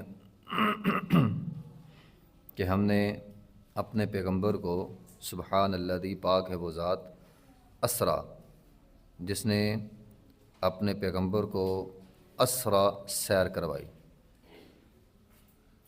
من المسجد الحرام الی المسجد الاقصی۔ تو رات کو یہ سیر ہوئی تھی، اور اس سیر کے دو حصے ہیں۔ ایک حصہ اسرا کہلاتا ہے، تو اس کو اسرا ہم کہتے ہیں۔ تو اسرا کا مطلب زمینی سفر، یعنی مسجد حرام سے مسجد اقصیٰ کا سفر، اور اس کا دوسرا حصہ معراج ہے، یعنی مسجد اقصیٰ سے آسمان کا سفر۔ تو گویا اس رات میں نبی علیہ الصلوۃ والسلام نے دو سفر جو ہے وہ کیے۔ تو اس کے آغاز میں اللہ تعالیٰ نے ایک بات بڑی اہم فرمائی کہ اللہ نے اپنے بندے کو سیر کروائی، عبد۔ آج مسلمانوں میں بہت سارے لوگ نبی علیہ الصلوۃ والسلام کو نور بنانے پر تلے ہوئے ہیں، وہ دن رات اس بات پہ بحث کرتے ہیں کہ نبی علیہ الصلوۃ والسلام جو ہے وہ نور ہیں، جبکہ عبد کا لفظ جسم اور روح دونوں پر بولا جاتا ہے۔ جسم بھی ہو، جسم کے اندر روح بھی ہو، تو اس پر لفظ جو ہے وہ عبد بولا جاتا ہے، ٹھیک ہے۔ تو اللہ تعالیٰ نے اپنے بندے کو، اور عبد کے اندر عاجزی ہے۔ اب آپ دیکھیں، تھوڑا سا اس بات پہ غور کریں کہ آدمی نے دنیا میں کوئی بہت بڑا کارنامہ سر انجام دیا ہو، اسے اسٹیج پر بلانا ہو اور اسے بہت بڑا عہدہ دینا ہو یا بہت بڑا انعام دینا ہو، تو اسے اس کے کس نام سے بلایا جائے گا؟ یقیناً اسے اس کے اس نام سے بلایا جائے گا جو اسے سب سے زیادہ پسند ہے، یا اس کے لیے جو بہترین لفظ ہوں گے ان الفاظ کا چناؤ کر کے اسے اسٹیج کے اوپر جو ہے وہ بلایا جائے گا۔ اب اللہ تعالیٰ نے ایک اسٹیج گویا آسمان پہ سجایا، اور اس پہ اللہ تعالیٰ نے اپنے پیغمبر کو بلانا تھا، اور اللہ تعالیٰ نے جو لفظ استعمال کیا وہ عبد کا کیا ہے۔ تو اس سے پتہ چلتا ہے عبد کا ہونا نبی علیہ الصلوۃ والسلام کے لیے بہت بڑے اعزاز کی بات ہے۔ نبی علیہ الصلوۃ والسلام کا انسانوں میں سے ہونا یہ آپ کے لیے اعزاز کی بات ہے، اور اللہ تعالیٰ نے آپ کو سیر کروانی تھی آسمان کی، اور اللہ نے پہلے آپ کا جو اصل آپ کا تعارف تھا، پہچان تھی، وہ دنیا والوں کو کرائی کہ میرا یہ بندہ ہے، یہ عبد ہے، کیونکہ نوری تو آسمان پہ جاتے ہی جاتے ہیں، فرشتے تو آسمان پہ چلے ہی جاتے ہیں، یہ عبد جائے گا اب آسمان پہ۔ تو ایک حصہ تو مسجد حرام سے نبی علیہ الصلوۃ والسلام کو مسجد اقصیٰ تک جو ہے وہ لے جایا گیا۔ تو اس کا آغاز ہوا تھا، آپ گھر میں تھے، آپ کو گھر سے اٹھا کے مسجد حرام پہ جو ہے وہ لے جایا گیا۔ تو اس پر بہت ساری تفصیل کے ساتھ جو ہیں وہ احادیث بھی موجود ہیں۔ واقعہ معراج کے حوالے سے نبی علیہ الصلوۃ والسلام کو لے جایا گیا، اور پھر آپ کا سینہ جو ہے وہ چیرا گیا۔ تو سینہ چیر کر آپ کے دل کو آب زمزم کے ساتھ جو ہے وہ زمزم کے پانی کے ساتھ آپ کا سینہ مبارک جو ہے وہ اس کو دھویا گیا، صاف کیا گیا، اور پھر آپ کو وہاں سے لے جا کر مسجد اقصیٰ لے جایا گیا۔ وہاں تمام انبیاء کرام موجود تھے، اور آپ علیہ الصلوۃ والسلام نے تمام انبیاء کرام کی جماعت جو ہے وہ کروائی۔ تو نبی علیہ الصلوۃ والسلام نے تمام انبیاء کرام کی جماعت وہ کروائی، اور پھر اس سے آگے احادیث کے اندر آتا ہے کہ نبی علیہ الصلوۃ والسلام کو معراج جو ہے وہ کروائی گئی، آپ کو آسمانوں کی سیر کروائی گئی۔ آسمانوں میں آپ علیہ الصلوۃ والسلام نے مختلف انبیاء سے جو ہے نا وہ ملاقات کی، اور وہاں سے آپ کو سدرۃ المنتہا تک پہنچایا گیا، ٹھیک ہے۔ تو سدرۃ المنتہا تک نبی علیہ الصلوۃ والسلام گئے، اس سے آگے نبی علیہ الصلوۃ والسلام نہیں گئے، اس سے آگے نبی علیہ الصلوۃ والسلام نہیں گئے۔ نبی علیہ الصلوۃ والسلام کی بالکل واضح حدیث ہے، امی عائشہ رضی اللہ تعالیٰ فرماتی ہیں جس انسان نے یہ کہا کہ نبی علیہ الصلوۃ والسلام نے اللہ کی ذات کو دیکھا ہے، اس نے سب سے بڑا جھوٹ بولا۔ تو یہ بات کہنا کہ معراج کی رات نبی علیہ الصلوۃ والسلام نے اپنے رب کا چہرے کا دیدار کیا، تو یہ غلط بات ہے۔ آپ علیہ الصلوۃ والسلام کو سدرۃ المنتہا تک جو ہے وہ لے جایا گیا، یہ سب سے اوپر والا جو ہے وہ آسمان کا مقام ہے، اس سے آگے اللہ تعالیٰ کی ذات ہے۔ آپ کو اس مقام تک جو ہے وہ پہنچایا گیا، اور آپ کو جو ہے وہ تحفہ دیا گیا، اور وہ تحفہ جو ہے وہ نماز کی شکل میں تھا۔ تو آپ کو نماز کی فرضیت یہ معراج کا سب سے بڑا جو ہے وہ تحفہ تھی۔ تو اور پھر اس واقعے کے اندر بہت سارے آپ کو مشاہدے بھی کروائے گئے ہیں۔ ویسے حدیث تو بہت لمبی ہے، وقت چونکہ ہمارے پاس قلیل ہوتا ہے، تو یہ الرحیق المختوم ہے یا دیگر سیرت کی کتابیں ہیں، ان میں واقعہ معراج جو ہے وہ لکھا ہوا ہے۔ آپ کو جنت بھی دکھائی گئی، آپ کو جہنم بھی دکھائی گئی، اور جنت کے اندر پھر بلال رضی اللہ عنہ کے چلنے کی آواز آپ نے سنی، ٹھیک ہے۔ اور ان کا پھر وہ جو عمل تھا، کون سا عمل تھا بھلا ان کا، کہ ہر وضو کے بعد وہ 2 رکعت پڑھتے تھے۔ تو یہ آپ نوٹ کریں کتنا جو ہے وہ عظیم ثواب ہے اس پر، کہ آپ جب بھی وضو کریں 2 رکعتیں پڑھ لیں۔ تو بلال چلتے زمین پر تھے اور جنت کی آوازیں آسمان پہ آ رہی تھیں۔ پھر نبی علیہ الصلوۃ والسلام نے ایک محل دیکھا اور آپ کو بتلایا گیا یہ عمر بن خطاب کا محل ہے۔ نبی علیہ الصلوۃ والسلام فرماتے ہیں میں نے اندر جا کر دیکھنا چاہا، لیکن اندر مجھے ایک ہور نظر آئی تو میں واپس آ گیا، میں اندر نہیں گیا۔ حضرت عمر رضی اللہ عنہ فرماتے ہیں اللہ کے رسول آپ اندر چلے جاتے، تو آپ نے فرمایا عمر تیری غیرت مجھے یاد آ گئی۔ تو میں اللہ کے رسول میں آپ پر غیرت کروں گا؟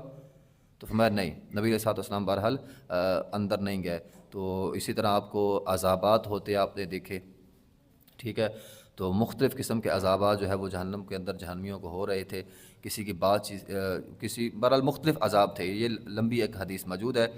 تو بہرحال نبی علیہ الصلوۃ والسلام کو تحفہ ملا نماز کا، 50 نمازیں تھیں، موسیٰ علیہ الصلوۃ والسلام کے بار بار کہنے سے 5 ہو گئیں، اور پھر اللہ تعالیٰ نے فرمایا کہ اے پیغمبر تیری امت پڑھے گی 5، لیکن ثواب جو ہے وہ ان کو 50 کا ملے گا۔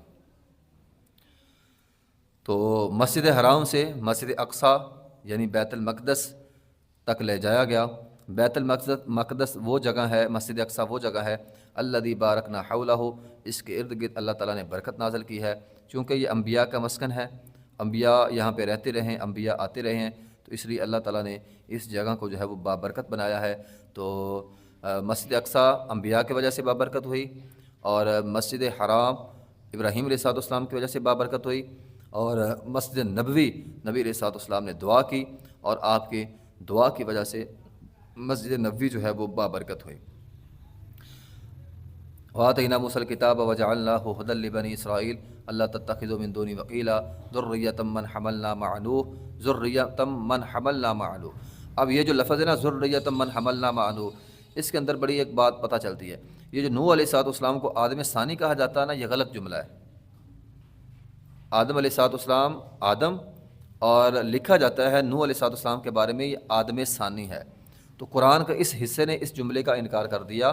اللہ تعالیٰ فرماتے ہیں نسل انسانی شروع ہوئی تھی ذریۃ من حملنا مع نوح، ان تمام لوگوں سے جن کو آدم ابن نوح علیہ الصلوۃ والسلام نے کشتی کے اندر سوار کیا تھا۔ تو اس کشتی میں نوح علیہ الصلوۃ والسلام پر ایمان لانے والے جو دیگر لوگ تھے نا، تو ان سے آگے تمام سے نسل انسانی جو ہے وہ اس کا آغاز ہوا۔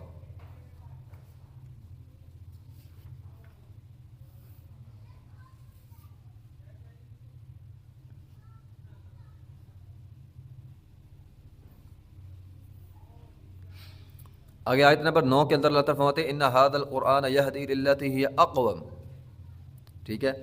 تو یہ قرآن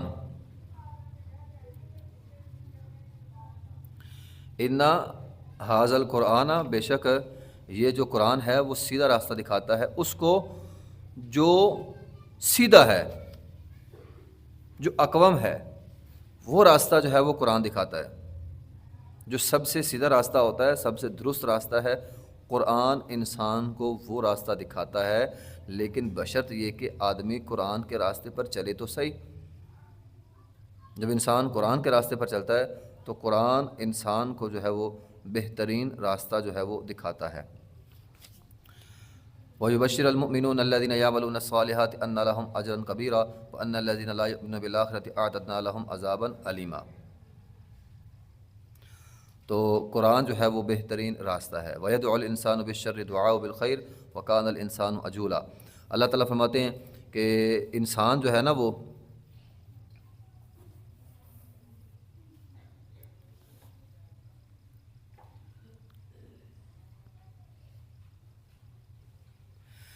وَيَدْعُ الْإِنسَانُ بِالشَّرِّ، انسان شر کو ایسے مانگتا ہے جیسے خیر کو مانگا جاتا ہے۔ یعنی بعض اوقات انسان اتنا جلد باز ہوتا ہے کہ اپنے لیے شر کو مانگتا ہے۔ وکان الانسان عجولا، بہت سارے لوگوں کو دیکھا ہے وہ اپنے لیے موت مانگتے ہیں۔ تو اپنے لیے موت مانگنا، موت کی دعا کرنا یہ غلط ہے، خودکشی کرنا بھی غلط ہے اور موت مانگنا بھی غلط ہے۔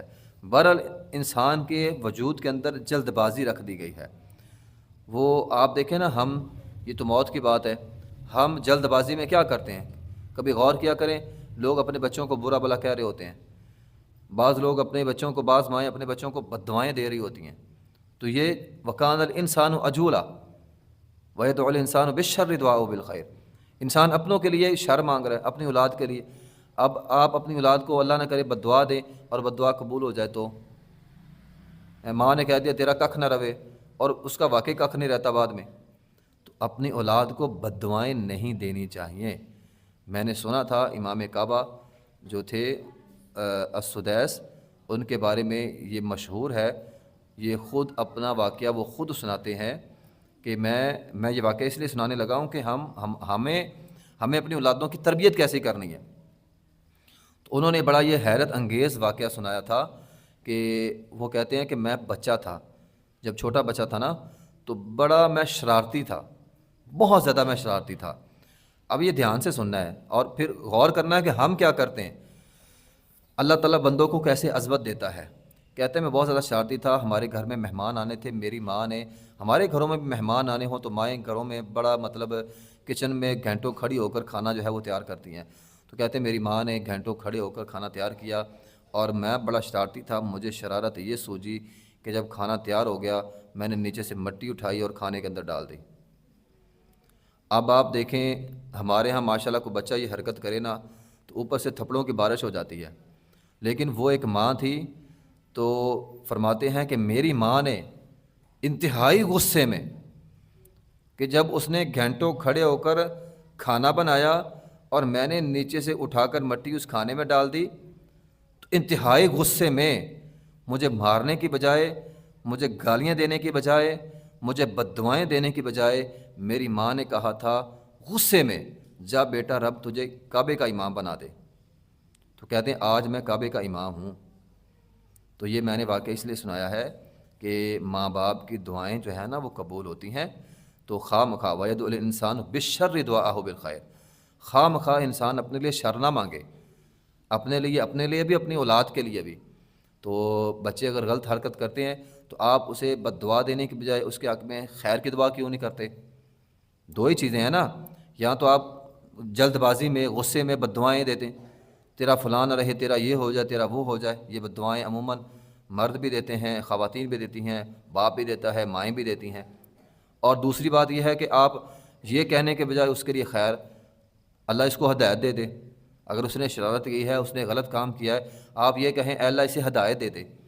تو اپنے بچوں کے لیے ہدایت مانگا کریں، اپنے بچوں کے لیے کبھی بھی جو ہے وہ بد دعائیں یا انہیں گالیاں یا اس طرح کی باتیں جو اچھی نہ ہوں وہ اپنی اولاد کے بارے میں نہیں کہنی چاہیے۔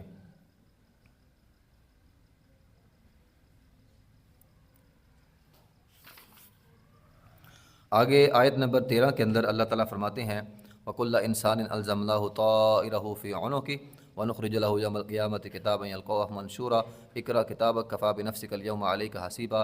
ترجمے سے سمجھ آگی ہوگی بات کی کہ کل قیامت کا دن ہوگا، انسان کا نامہ اعمال انسان کے گلے کا توق بنا دیا جائے گا، ٹھیک ہے، وَكُلَّ إِنسَانٍ أَلْزَمْنَاهُ طَائِرَهُ فِي عُنُقِهِ، گلے کا توق بن جائے گا۔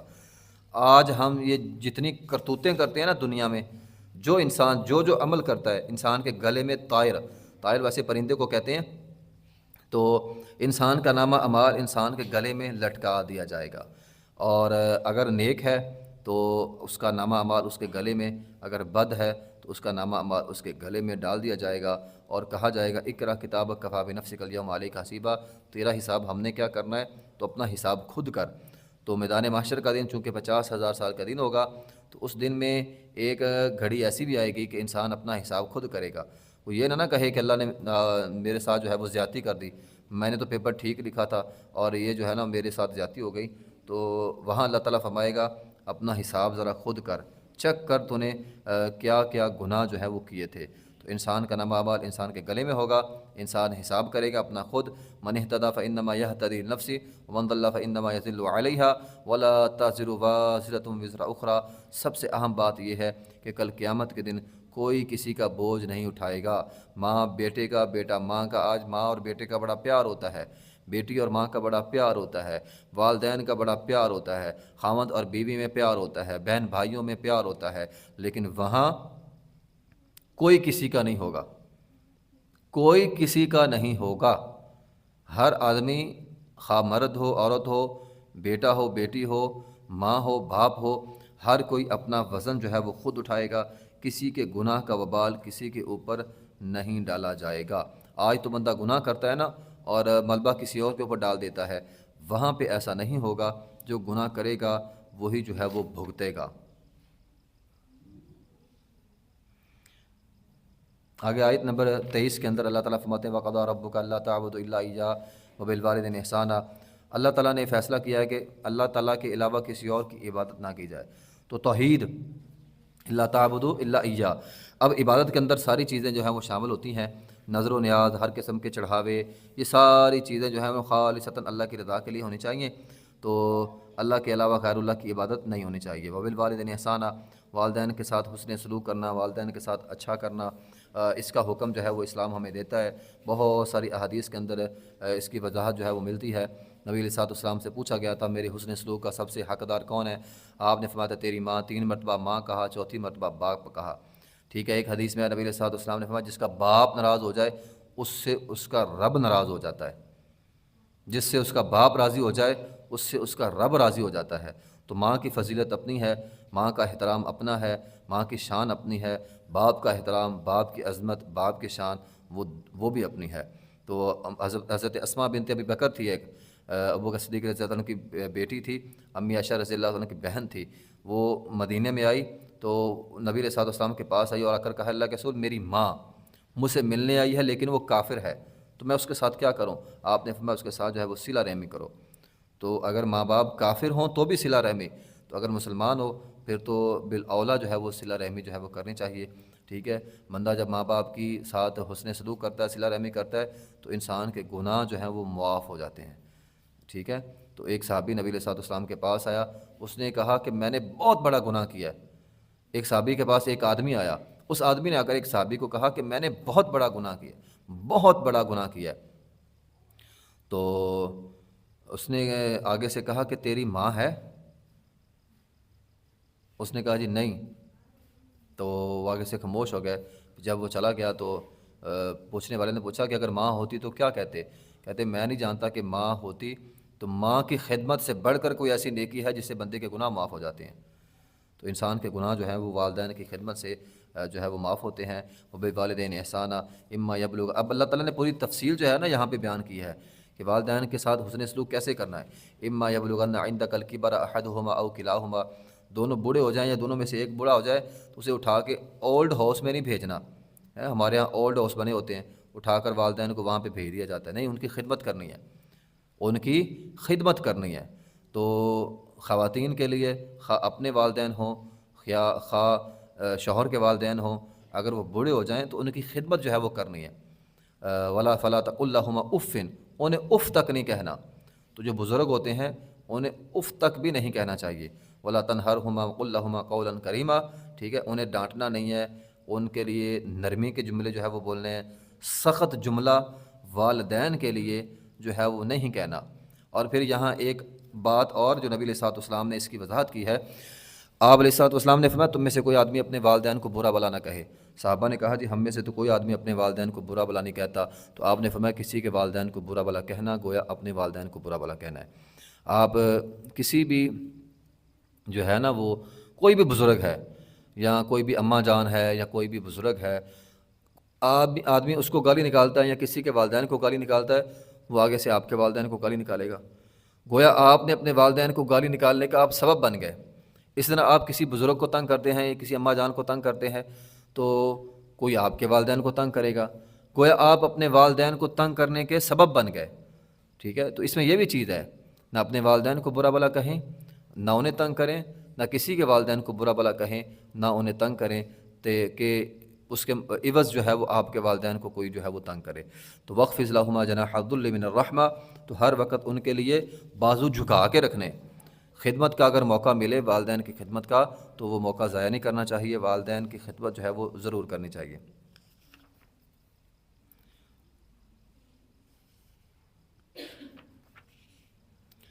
وَقُلْ رَبِّ ارْحَمْهُمَا كَمَا رَبَّيَانِي صَغِيرًا، یہ والدین کی دعا جو ہے، اس کو آپ نوٹ کرنا ہے، کر لیں تو اس کو لکھ لیں، اللہ تعالیٰ سے دعا کیا کریں، رب ارحمہما کما ربیانی صغیرا، اے اللہ میرے والدین پہ ویسا رحم کر جیسا انہوں نے میرے ساتھ بچپن میں رحم کیا تھا۔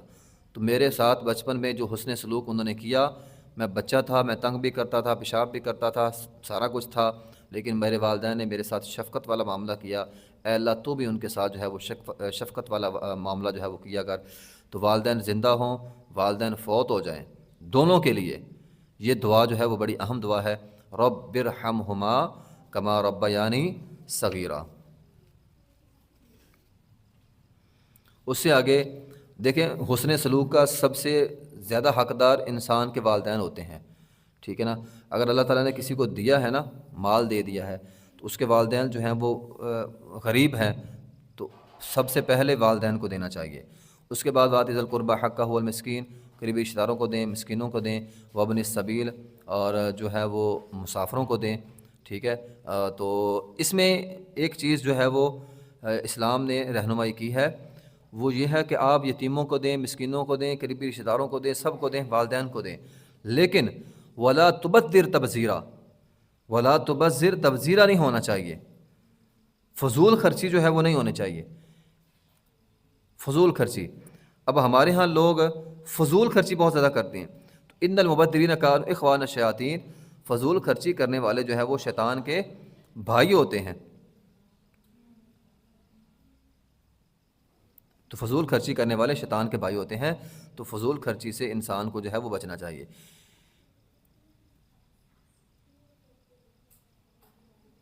ان المبذرین کانوا اخوان الشیاطین وکان الشیطان لربہ کفورا، تو گناہ کے کاموں میں خرچ کرنا، ٹھیک ہے، ضرورت سے زائد خرچ کرنا۔ اب دیکھیں نا، بعض لوگ کھانا کھاتے ہیں، اب شادی حالوں پہ چلے جاتے ہیں ہم لوگ، اب میں نے کھانا ہے 1 پلیٹ، تو میں 2 پلیٹوں جتنا ڈال لیتا ہوں سالن، تو یہ اب کیا ہے؟ یہ اسراف ہے۔ آپ نے آدھا کھایا، آدھا چھوڑ دیا، ضائع کر دیا، ٹھیک ہے۔ اسی طرح ایک چیز کی ضرورت ہے، وہاں پہ آپ 2 لگا رہے ہیں، تو یہ اسراف ہوتا ہے، فضول خرچیاں ہوتی ہیں۔ تو فضول خرچی شیطان کا کام ہے۔ آپ آدمی کو اللہ تعالیٰ نے دیا ہے تو فضول خرچی کرنے کی بجائے اللہ کے راستے میں مال خرچ کرے، ٹھیک ہے۔ وَإِمَّا تُعْرِضَنَّ عَنْهُمُ ابْتِغَاءَ رَحْمَةٍ مِّن رَّبِّكَ تَرْجُوهَا فَقُل لَّهُمْ قَوْلًا مَّيْسُورًا وَلَا تَجْعَلْ يَدَكَ مَغْلُولَةً إِلَىٰ عُنُقِكَ وَلَا تَبْسُطْهَا كُلَّ الْبَسْطِ فَتَقْعُدَ مَلُومًا مَّحْسُورًا۔ تو انسان کو اعتدال کے ساتھ خرچ کرنا چاہیے، بہت زیادہ بھی نہیں کہ انسان خرچ کرنے کے بعد جو ہے وہ غریب ہو جائے۔ اتنا خرچ کرنے سے بھی منع کیا گیا ہے کہ آدمی اپنے گھر کا سارا سامان اٹھا کے، یا مثال کے طور پر میں مثال سے بات سمجھانے لگا ہوں، ایک بندہ ہے، اس نے 2000 مزدوری کمائی ہے، تو گھر میں بیوی بچے جو ہیں وہ بھوکے ہیں اور وہ 2000 جا کر خرچ کرتے، تو یہ بھی طریقہ درست نہیں ہے۔ تو خرچ کرنے کے اندر والدین ہیں، بیوی بچے، ان پر آپ خرچ کریں، تو اعتدال ہو، آپ والدین پہ، اپنے بیوی بچوں پہ بھی خرچ کریں، اور اللہ کے راستے میں باہر جو ہے اس پر بھی خرچ کریں۔ تو خرچ کرنے کے اندر جو ہے وہ اعتدال ہونا چاہیے۔ ان ربک یبسط الرزق لمن یشاء ویقدر انہ کان بعبادہ خبیرا بصیرا۔ تو یہ ہمارا تیسرا رکوع جو ہے وہ مکمل ہوا، تو باقی سبق انشاءاللہ تعالی